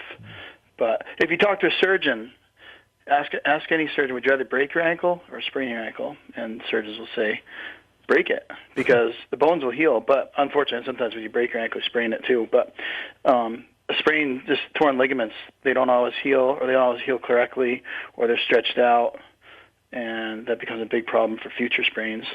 From a physical therapy standpoint, we're often trying to work on strengthening some of the weaker muscle groups. Sometimes your ankle tendons can substitute for the loose ligaments that you've stretched out after you sprain it. And there's ankle braces. There's splints, braces, orthotics, things like that too can often be helpful as well. And do you see then what I guess my follow-up question to that though is this the time of year where you see a lot of ankle sprains, or this is something that you're gonna see year round? Absolutely, yeah. You know, wintertime's a common time to sprain it too because the slip and falls in the ice and twisting on the ice. But summertime, everybody's getting out. So that's what brought me into talking about this topic is people getting out hiking on uneven terrain. My daughter and I hiked Black Mount last night, and I'm going, oh boy, I hope none of us sprain our ankles. But in my backpack, I did have an ankle brace just to be prepared. But man, some of those, I was surprised at how steep and rocky that was. I knew it was kind of steep, but I didn't know it was quite as rocky as it was, and a little bit wet. So I was the whole time going, please don't sprain my ankle. Don't want my daughter to sprain her ankle, or our friend Michael who came along too. Yeah. But you're in good company if you're actually going hiking with a physical therapist, though. Well, and Michael's a massage therapist. My daughter's PT assistant, but she's got to take her boards still. Taking those in October. Yeah, she graduates. So I guess we could all fix each other. Right, there you go. From the perspective of being prepared, because I know last month you're talking about how important stretching is before you do an activity. Is this something that you would also see an increase in prevention of ankle sprains if you do stretches ahead of time? So actually, I do tend to do heel cord stretches to stretch my Achilles tendon. Not so much for a sprain, but Achilles tendon strains can be pretty bad too. And if you stretch your ankle out a little bit before you do a big hike, it's a good idea. I'll also stretch my back. I'll bend down, touch my toes. Just some basic heel cord stretch, standing flexion stretch, pull my heel to my buttock, stretch the quads. Yeah, so I do a little stretching prior. And actually stretching after is super important too. There's $1 million question. People say, what's more important, stretching before or stretching after? Well, stretching before is good for injury prevention, but stretching after, if you're prone to get a lot of that muscle soreness, stretching after is super important. Going back to the ankle stuff, stretching's good. Wearing proper shoe wear, something with a little support. If you're going on I wish I was hiking Black Mount yesterday. I wish I had a little bit better. I had hiking sneakers on, but not something to support my ankle a little bit. So really, if I'm going to do something like that, I probably should have a little bit better supportive shoe wear. So that's super important. If you're doing something that's extreme, going out some big 4,000-foot hikes, try to have proper shoe wear, something that supports your ankle, goes up a little bit higher, and just be careful, especially on uneven things. You don't want to twist your ankle, especially 3 miles out on a trail. And how beneficial is it to actually have like a hiking stick or a walking stick with you when you go hiking? Well, yeah, you know what? A friend of mine that I hike with a lot, he's really avid about having hiking poles. I don't always use hiking poles. I have some, but I guess it depends on the terrain. But he swears by them, and I think that if you inadvertently slip and your hands are supporting something, you can not only have that extra proprioceptive feedback from the poles, but your arms might actually catch you and prevent a fall too. Sometimes the poles can kind of get in the way too with doing certain things like climbing, but I think for the most part they improve safety having poles. Right. And what would you recommend then too from a physical therapy perspective when it comes to hiking is what else should people be prepared for? You mentioned stretches, you mentioned some good hiking boots. What else would you suggest our listeners to be prepared for? I think important thing is, you want to work up in intervals, so you don't want to start out with the biggest mountain. You want to start out and work up in gradual. So actually, a lot of locals around here, Mount Gardner right behind us, it's such an awesome little hike. It's like a 45-minute hike, but it's super steep. And start with something maybe like that, and then actually it's steep, so that could be prone to cause sprains. But on the other hand, something that's not too overly exertional to start with. Don't start with a huge mountain like Lafayette or something like that. You want to work up in intervals so you don't injure yourself. Not just your ankles. I mean everything. ACL injuries, knee injuries, patella injuries, shoulder injuries when you fall. So I think that's important. Right. And also too, we're at that point too where like late summer, early fall is peak hiking season because it's not as hot during the daytime and it's going to look pretty gorgeous outside too. Oh yeah, it's getting nice. Yeah, that's so true. Yep. Yeah. So everybody get out there and be active. I mean, that's the best thing I can say, but also be careful at the same time. Right. Well, and that's a good point is that you brought up. When you have people coming in, do you see more people coming for physical therapy who are prone to be more active, or are people prone to be less active going for physical therapy? I think probably more active, but then we do have the other ones that tend to be injured because of being sedentary. And, we have to explain to them that, laying on the couch doesn't always cause you to heal. You have to do exercises to heal. Right. Yeah, that's a huge, it's one extreme to the other. Right. But it seems like more often people tend to injure themselves being, I think, overly active and maybe just not slowing down. Yep. Right. And so what would, when someone comes in with a sprained ankle or some ankle injury, what should they expect from Todd Holt Physical Therapy? So we'll definitely give them some strengthening exercises. We'll probably work on the range of motion limitations. So if there's tight certain directions, we might stretch. And definitely strengthening. That's the biggest thing. Is ankle stabilization exercises, using rubber bands, TheraBands. We'll do standing tippy toes, going up on tippy toes, heel raises, things like that. And gradually just progress the exercise along. And usually they'll come along and they'll do okay on their own. And it's something that if you sprain it bad enough, sometimes you do require surgery. So if they don't get better with physical therapy, it's not the last step, it's the first step. And then if they're not getting better, refer them on to ortho. Right. Yep. So we're talking to Todd Holt from Todd Holt Physical Therapy. So Todd, if there is, at what point should people reach out to you if they notice something's wrong with their ankle? Yes, if you sprain your ankle and you're having trouble with it, you can give me a call. Start with a call. If it's something that you think is not getting better, you probably can see your doctor first. They might do x-rays because you do have to rule out a fracture.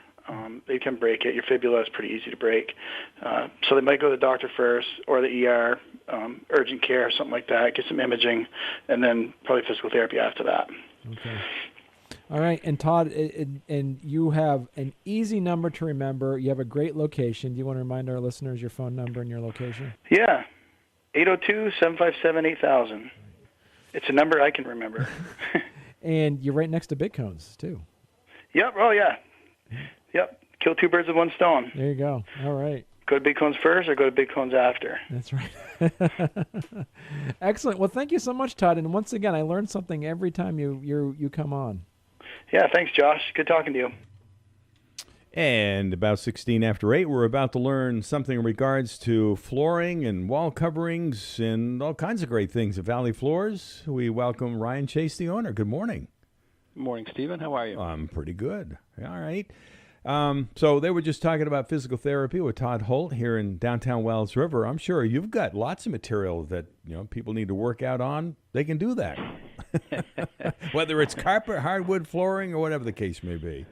That's true. We actually just did a physical therapist office in Lebanon. It was a fun project. I think I might have talked about that with some rubber flooring and some thick carpet to create, walking situations and things. So, yeah, we do a lot of fun things here in the flooring world. We are not just your conventional carpet and cheap vinyl flooring store any longer. We do, of course, custom tiled showers and home theaters with carpet on the walls and the ceiling and, you name it. Well, I don't want to say you name it, we've done it, but we would like to. But we are getting there. We do a lot of fun things. We certainly appreciate it. Can't extend enough gratitude to all of our patrons over 40 years that have allowed us to grow and continue to do these fun projects. Yeah, I was glad you said that because I was about to ask you how many years, over 40 years, Valley Floors in Bradford. And, pushing 40 years, I believe that Valley Floors has had this Friday morning conversation here on the radio. So, wow, that's incredible. It is. That's a lot of 5-minute talks about flooring. It is. Week after week. Hey, before we get into flooring, I know you still have your children that are in school. What's happening at the local schools as they start heading back anyway? It's a good point. This is the last hurrah, the last weekend before school. Our school district, Oxbow and Bradford Elementary, of course, start on Wednesday. So teachers, I think, went back yesterday, maybe the day before. So, yeah, it was. I hope everybody agrees. I feel like it was a great summer weather-wise. I hope everybody got a lot accomplished and rested up and another year approaches. My children will be a junior and a freshman this year, which seems awfully hard to believe. But as it goes, super fast. Yeah, it certainly does. Well, anyway, the great sports that our schools are turning out, and also the great curriculums that they continue to do as well. All right, yeah, and the other thing is, boy, you got some great people there. We chat periodically with Greg and also Ryan Hollister with pinch hits for you, and of course, it's always great to have the owner with us as well, Ryan Chase, Valley Floors. So what's up your sleeve this morning? Anyways, we transition from summer into fall. Well, we do. I guess what prompted the idea is when I woke this morning and put my biking gear on for my morning routine, I put an overshirt on. I put a long sleeve shirt on for the first time all summer. So that tells me that the seasons are changing, and I thought it might be a good reminder to tell folks that we've had very moderate and stable weather all summer long, and that's great for the building projects and floor covering installations. But with the seasonal changes, we do have to make some recommendations and remind folks that we when we install floor covering, or when they install floor covering, the rooms really need to be stable in order for the adhesives to dry, in order for the finish to dry, in order for the thin sets to dry, in order for the wood to acclimate. It really needs to be a normal, stable temperature, somewhere between 65, 75 degrees. But when it sees radical changes like this from 50 degrees in the morning and then 85 degrees in the afternoon, funny things happen. So it's just a good reminder that things are changing, and ideally, folks we hate to talk about heating, but before, in another month or two, we will need spaces heated in order to put those floor coverings in. So just thought it was an adequate reminder, and the basic one really is that we don't talk about a lot is acclimation for wood. All wood, mainly though solid flooring, whether it's pre-finished or unfinished, wood really needs to be acclimated before it's installed. And what that means is that, if we are installing it or selling it, we will deliver it to the site around a week ahead of time before anybody installs the material. And that's so that, and ideally we put it right in the space that it's going to be installed in. And we know that's not always practical. It is ideal. But it really needs to be in the space to absorb its surroundings and to take on the ambient atmospheric moisture and all of the temperatures that are in that space, so that it can be accustomed to what it's going to be like in there, if you will. If you can imagine you're a strip of hardwood flooring before you get nailed to the floor and expect it to be stable and stay there and not move for the next 30 years. It's really, these things do happen, but ideally you don't leave it in the basement or in the garage or in a storage container, which is a pretty big thing these days. It really needs to be in the space that it's going to be installed in for a period of time, so that it can get used to it and acclimate into that environment before it gets installed into it. So that should, again, just be another thing on folks' radar that are managing their own projects or thinking about it. Just a good tidbit to remind people of. Yeah. I know that, we've been doing these conversations for a long, long time. We used to talk about below grade. It was really tricky, and I realize that it's still tricky, but not as big of a situation anymore, as I understand. Is that true? That is true. Typically what we do in that situation and recommend is engineered flooring, engineered hardwood, mainly, and that is just that. Like, it's engineered. It's not a solid piece of strip flooring. It's engineered for cross layers of laminated plywood, typically birch. Hardwood is better in most cases.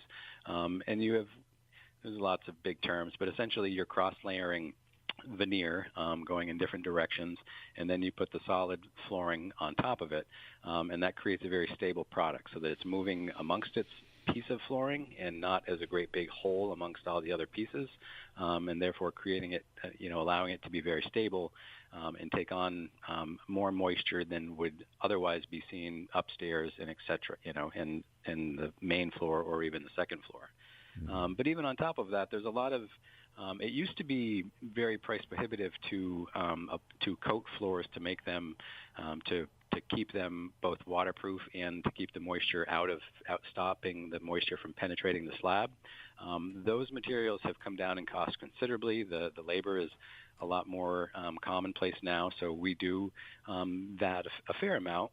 It is still another big added expense, but let's be real. A lot of folks do have a wet basement, and that's a great solution, because what is the alternative? Excavation and pouring new slabs and doing a whole bunch of pipe work to get the water to drain, and you're really guessing at that point. So that can be super cost prohibitive. But we do coat floors, and it's not a guarantee. Don't want to certainly say that, but essentially we can put a good coat on the floor to certainly prevent a lot of moisture from penetrating the slab, and that frees up your situation so that you can really install any type of floor covering. Whereas, if we had if one had a damp space in their home before, they wouldn't think of putting carpet in there because, of course, it just will, attract and retain all of that moisture. But if you can mitigate that and you can stop it from coming in, then it, again, frees up your situation so that you can therefore put in any product that you might want. So there are things that we can help you with, but again, best bet is to give us a call, have one of Tony, our estimator, come out and evaluate your project and see what you have going on, and talk real world about how you live in your home and what's going on in there, and evaluate the site conditions and make recommendations for a floor covering that you'll be happy with for years to come. Yeah, professional advice from Valley Floors in Bradford. That's a big factor in having the right carpet or hardwood floors or whatever the case may be in your home. Final comments might include what this morning, Ryan? I hope everybody enjoys the last weekend before school. Uncommon Jam is happening this weekend in Newbury Common. Check that out if you're free. Excellent. All right. Enjoy the weekend yourself. All right, Ryan?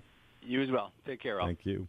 Ryan Chase, the owner of Valley Floors, right there in Bradford. We're getting set to take another look at the weather forecast for all of northeast Vermont, northwest New Hampshire. But first, right here in downtown Wells River at Tuttle's Family Diner, this is what you can enjoy today, the local Wayside Meadow Burger.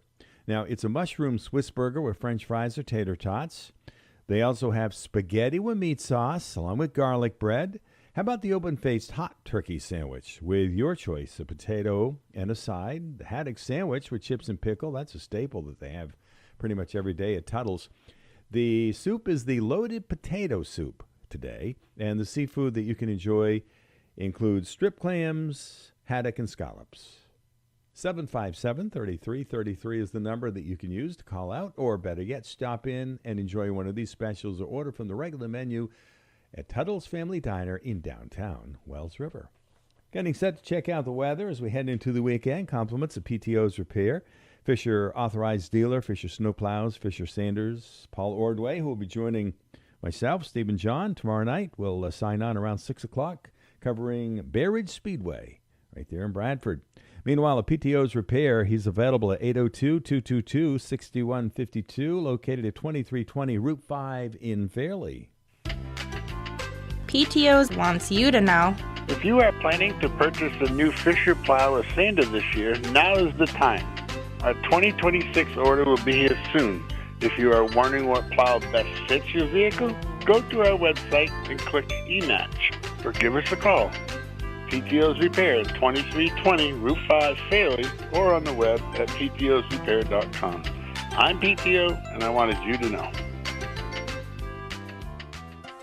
From the Fairbanks Museum in St. Johnsbury, the forecast, areas of dense valley fog burning off to sunshine, highs in the 70s, the winds will be light. Mostly clear tonight, some high clouds late, patchy valley fog, lows 50 to 55, there'll be some 40s in the cool spots.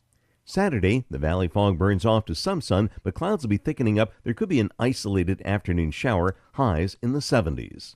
I'm meteorologist Mark Breen for WYKR. And brought to you by PTO's Repair, 2320 Route 5 in Fairleigh, 802-222-6152. PTO's Repair, your local Fisher Authorized Dealer, Fisher Snowplows, Fisher Sanders.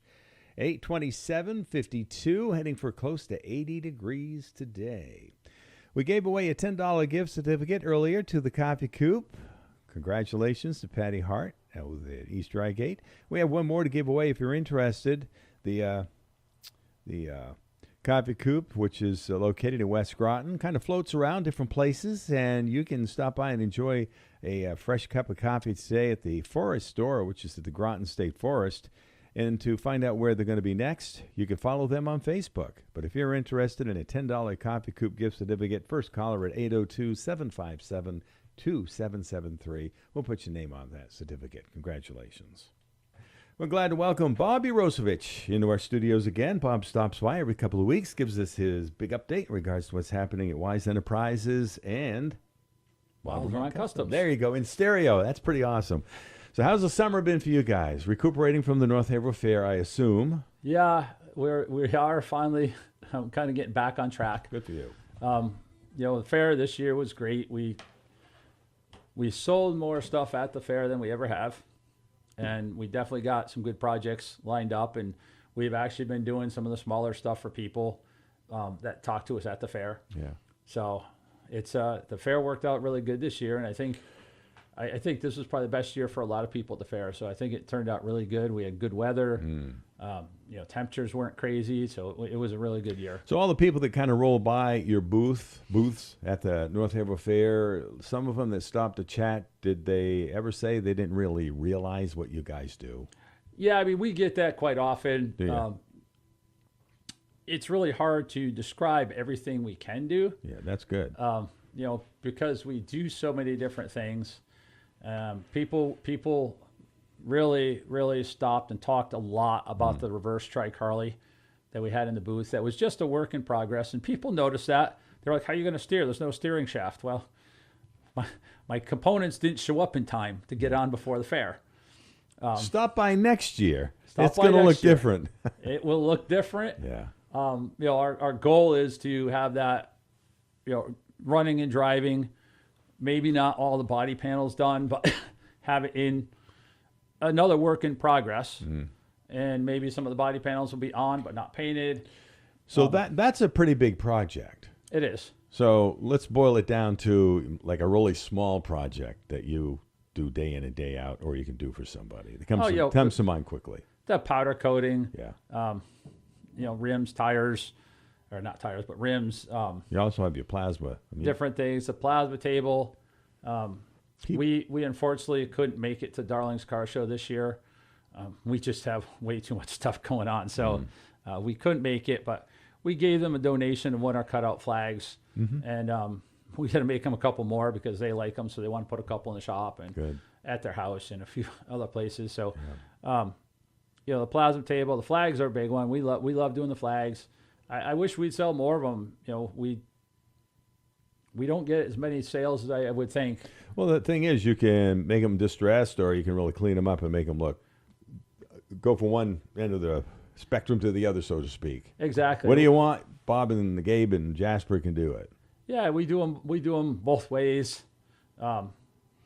So Craig wants one of each. Yeah, mine's hanging outside. Oh, I've got one hanging outside. Yeah. I've got one hanging inside. We've got some in stock. So whether you want a standard, current U.S. flag, a Betsy Ross flag with 1776 on it, or we did for this year for the 250th, we did the Betsy Ross flag with 250th inside the stars. We've definitely got some in stock. So if anybody's interested, just give us a call or message me on Facebook and set up a time, come up and grab one. All right, here we go. We're heading into hunting season. So what's the deal with that and also the holidays for you guys? So we're pretty much at a point now where we won't take guns, bows, any of that stuff to do any dipping or anything because the smell won't be gone the way we would like before hunting season. So we've kind of put all that stuff on the back burner. So now would be a time, if you want to bring that stuff to have us done after hunting season, come after December into January. That's when we start back on that stuff. And of course, you're talking about the one that's going to be used for the hunting season. If you got one on the shelf that isn't used hunting season, you can still deal with that one. We can do that for sure. Yes, okay. It's just if it's one you're going to hunt with. Because maybe it's going to be a gift for the holidays or something. Yep. And you want to do that to it. So there's another option. Gift certificates, you have those available too? Gift certificates are available. Definitely, we do a lot of the metal artwork on the plasma table. So those make good holiday gifts, whether it's a person's name in some kind of animal or scene or just about anything you can think of. So if somebody needed something fabricated, what does that mean? There's all different levels of fabrication, obviously. So we do everything from just the metal artwork to maybe making a set of metal artwork, cut out shelf brackets. Probably that's the smallest of the fabrication stuff, type stuff, all the way up to we make obsolete machine parts for people, all the way up to for Wise Enterprises, we build industrial equipment. Yeah. And if somebody has something, they've got 2 of something, but they need 4, can you mimic certain things? We can do a lot, yeah. Okay. And we do a lot of restoration stuff. We have back there right now, we have this frost-free hydrant from 1900 that we're trying to restore and make functional again. The lady it's for, we've done a lot for her. She's the one we did the iron gates for. We did all the wrought iron shutter hardware for her. She brings us a lot of stuff. She's the one we're doing that kind of gazebo pergola type thing from down south. That's got a little more of a project because it's getting rebuilt into different sections now instead of just putting it up. So that's a little more of a project. But she likes all that old stuff, and she's got a new house that she built a few years ago, but it looks like it's an old house with everything she puts into it. Nice. So she wants to use this old frost-free hydrant. So we're in the process of trying to get that apart. I mean, the frost-free hydrant, it was in the ground and it was rusty. Takes time. So we got to get it apart so we can get measurements and stuff to make the new pieces that are rusted out. Okay.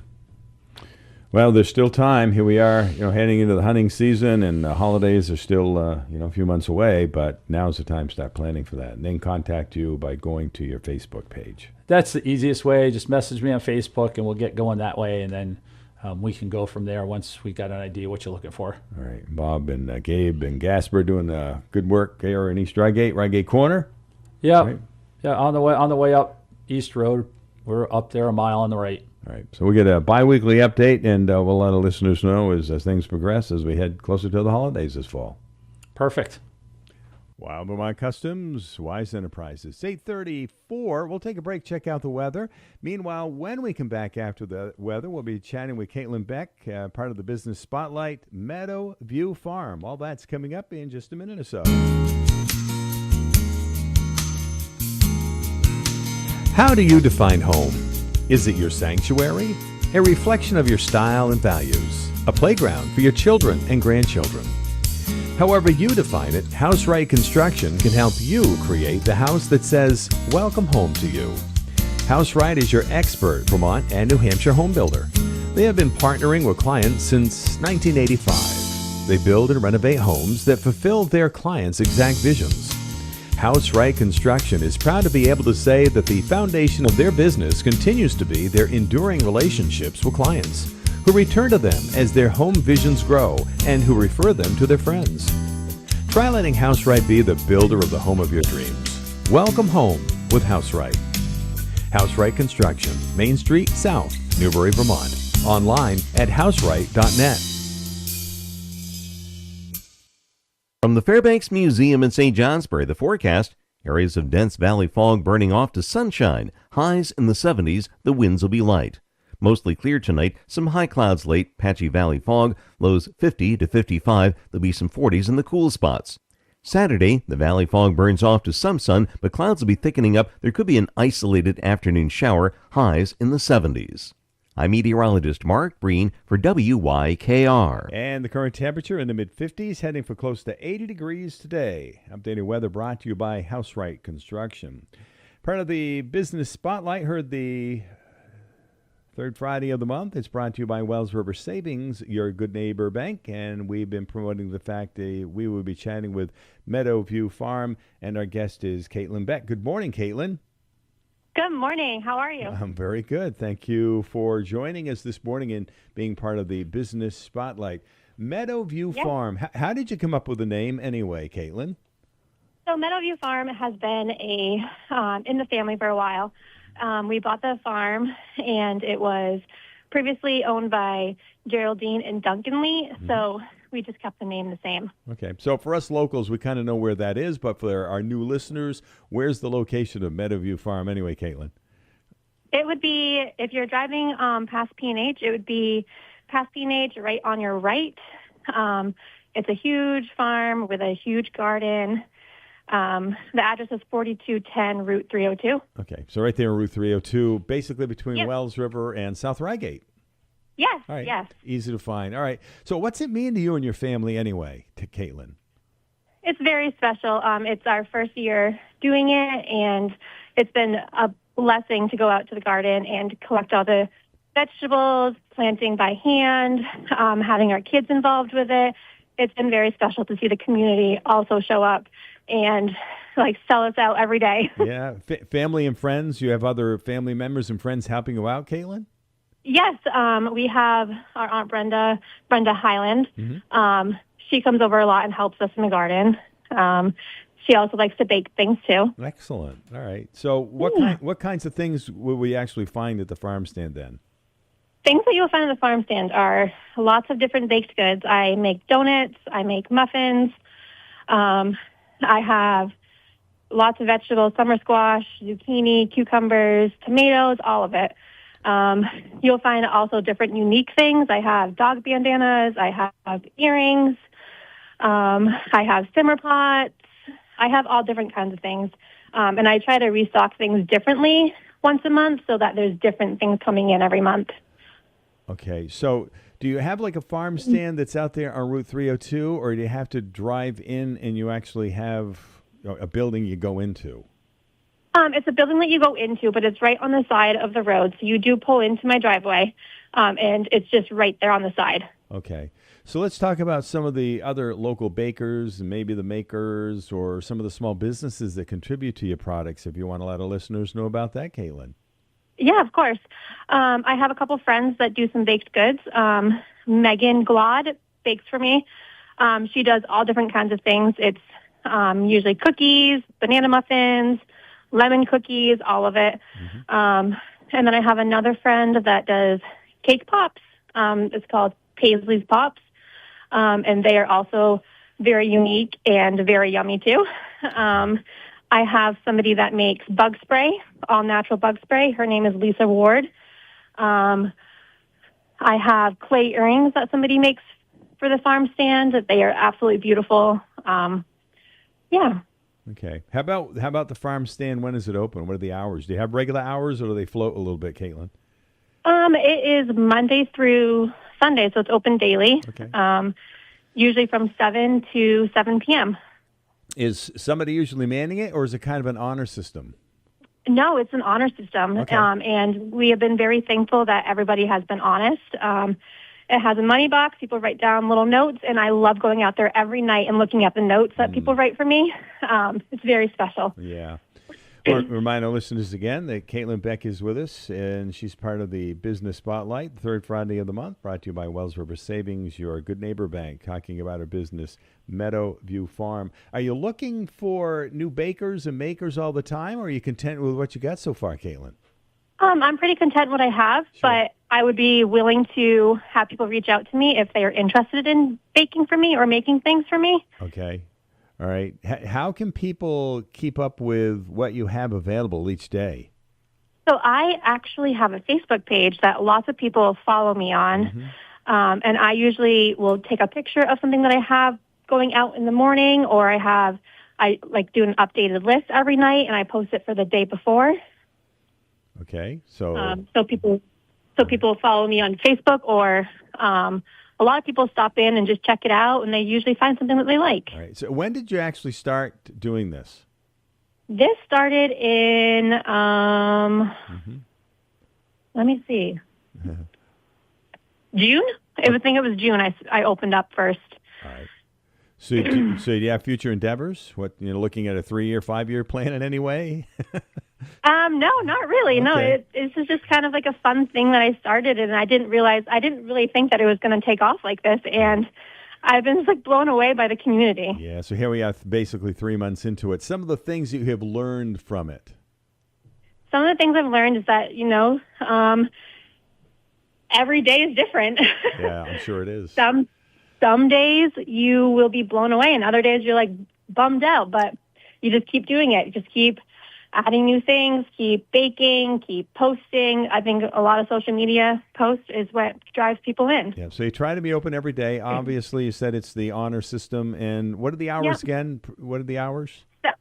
7 a.m. to 7 p.m. Okay, Meadowview Farm, easy to find right here between South Rygate and Wells River. So for our listeners that have never been to Meadowview Farm, why should they stop by? What would you leave them with this morning? I would say that no matter what, you would find something that they would love, and it honestly is reasonably priced. I'm just doing this kind of just for a fun thing, and I get joy out of it, helping the community as well. Yeah. So yeah, it's been really fun. Yeah. For us that don't know, kind of what's the plan today? What are you doing? What's up? Today, I actually have fresh vegetables out. I have tomatoes, cucumbers, zucchini, summer squash.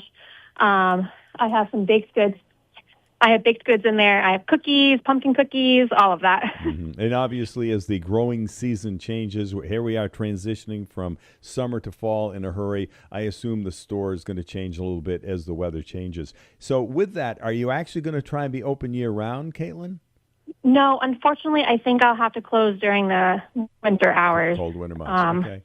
Yeah. All right. Maybe next year will be open for the winter, but right now it's just for the warmer months. All right. So I would assume this year then you're going to go as far into the season as you can. Then when it gets cold, end of season.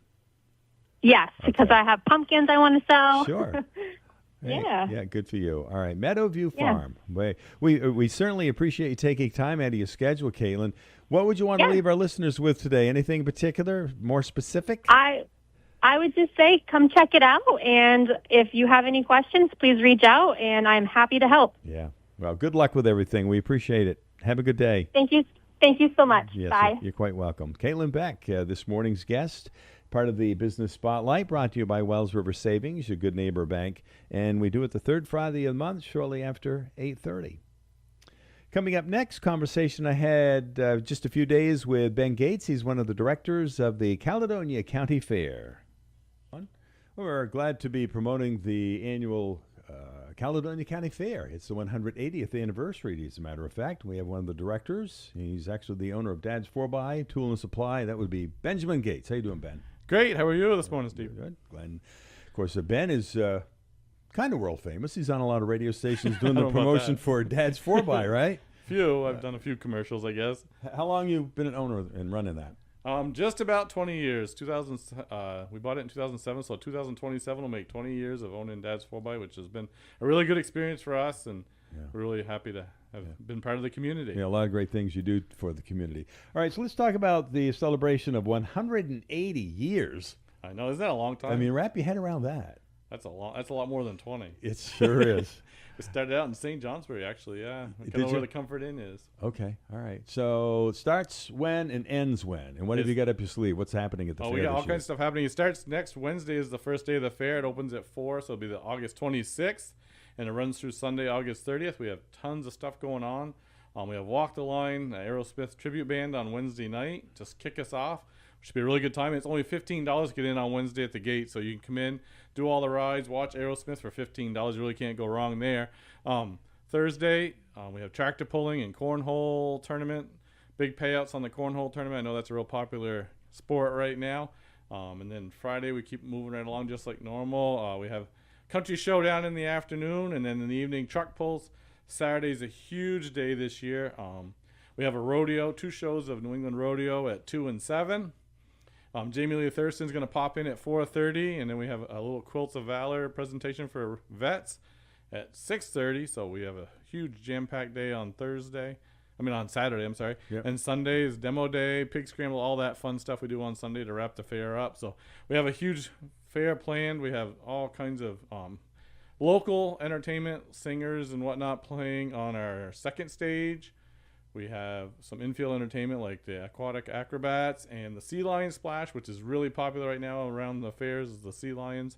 So we have just tons of stuff going on all the time. Yeah, it seems like you guys, being the directors, change things up a little bit every year. We try to keep it different every year because obviously it's easy to do the same thing every year, but it gets kind of monotonous or whatever. We try to keep the fair changed up every year, get new infield acts. We try to rotate through our Saturday afternoon and Saturday evening entertainment. Like one year we may do a concert, then we may do like a motorsports act, and then we may do like a rodeo. Try to mix that up a little bit because if you're constantly doing rodeos or motorsports or concerts, it just gets a little bit monotonous, but we try to mix it up for the attendees and just really make it fun for them. It's all about the people coming to the fair. It's not really about us directors. So yeah, it's still agriculture too. You got a lot of the cattle, beef, so to speak, and you also have a nice viewing area for the horses down over there. Yeah, we have the horse show ring down over the bank there, and yeah, we do a gymkhana and horse show there. We have our barns are full for the cattle department and goats. We have a ton of goats coming this year.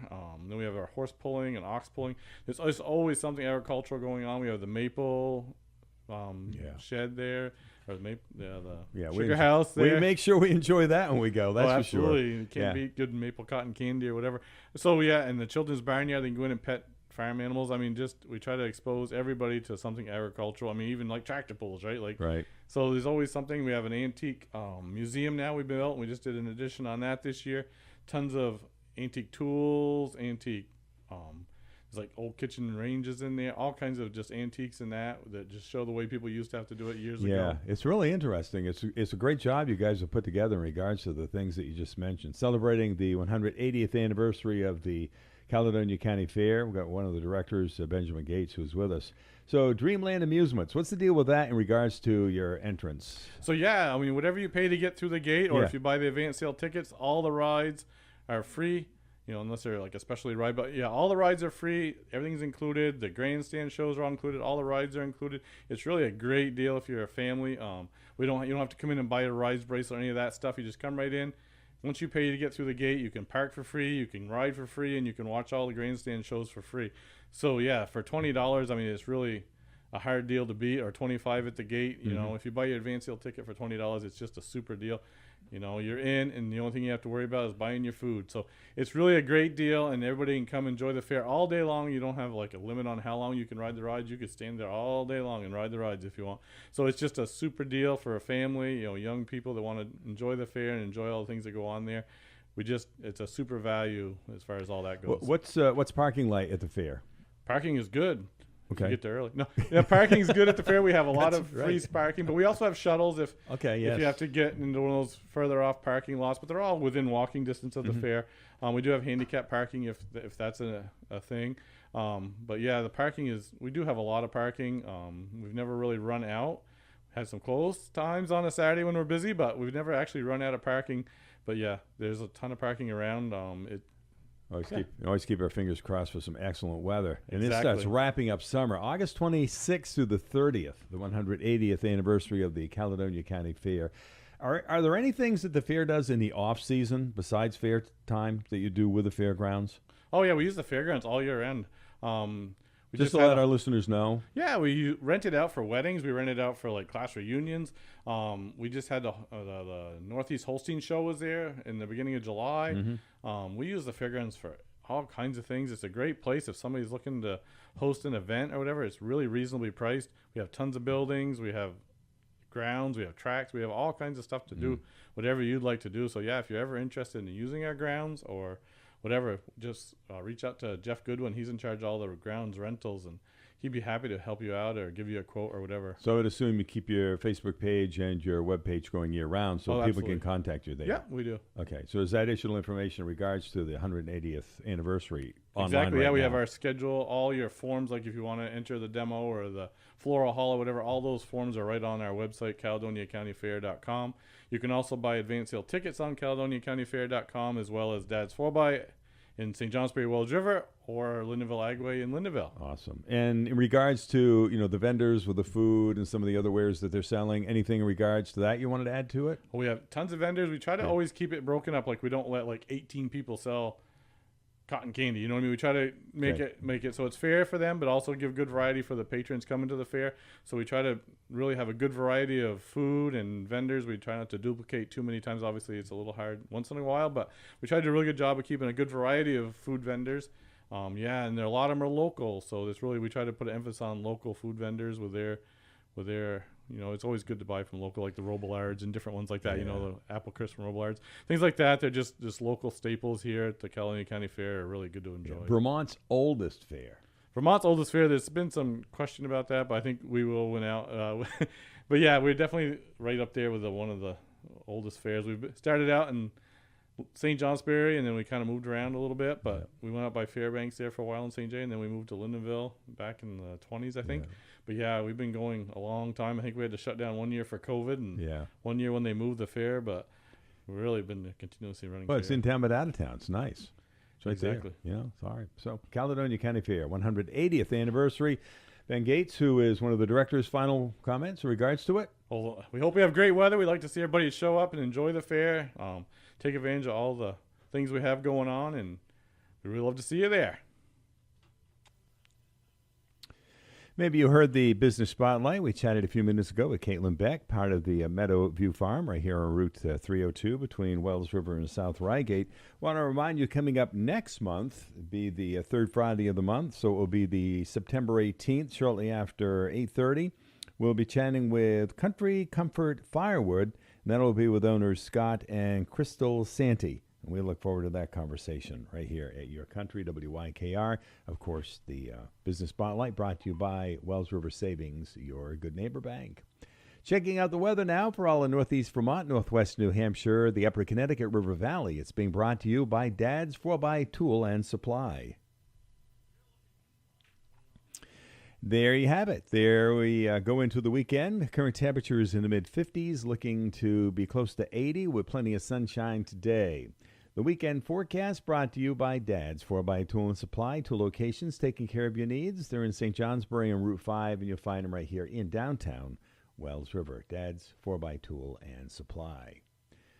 We gave away a couple of those $10 gift certificates to the Coffee Coop, and they'll be at the Forest Store at the Groton State Forest today. They also move around, so be sure to get online and check them out on Facebook.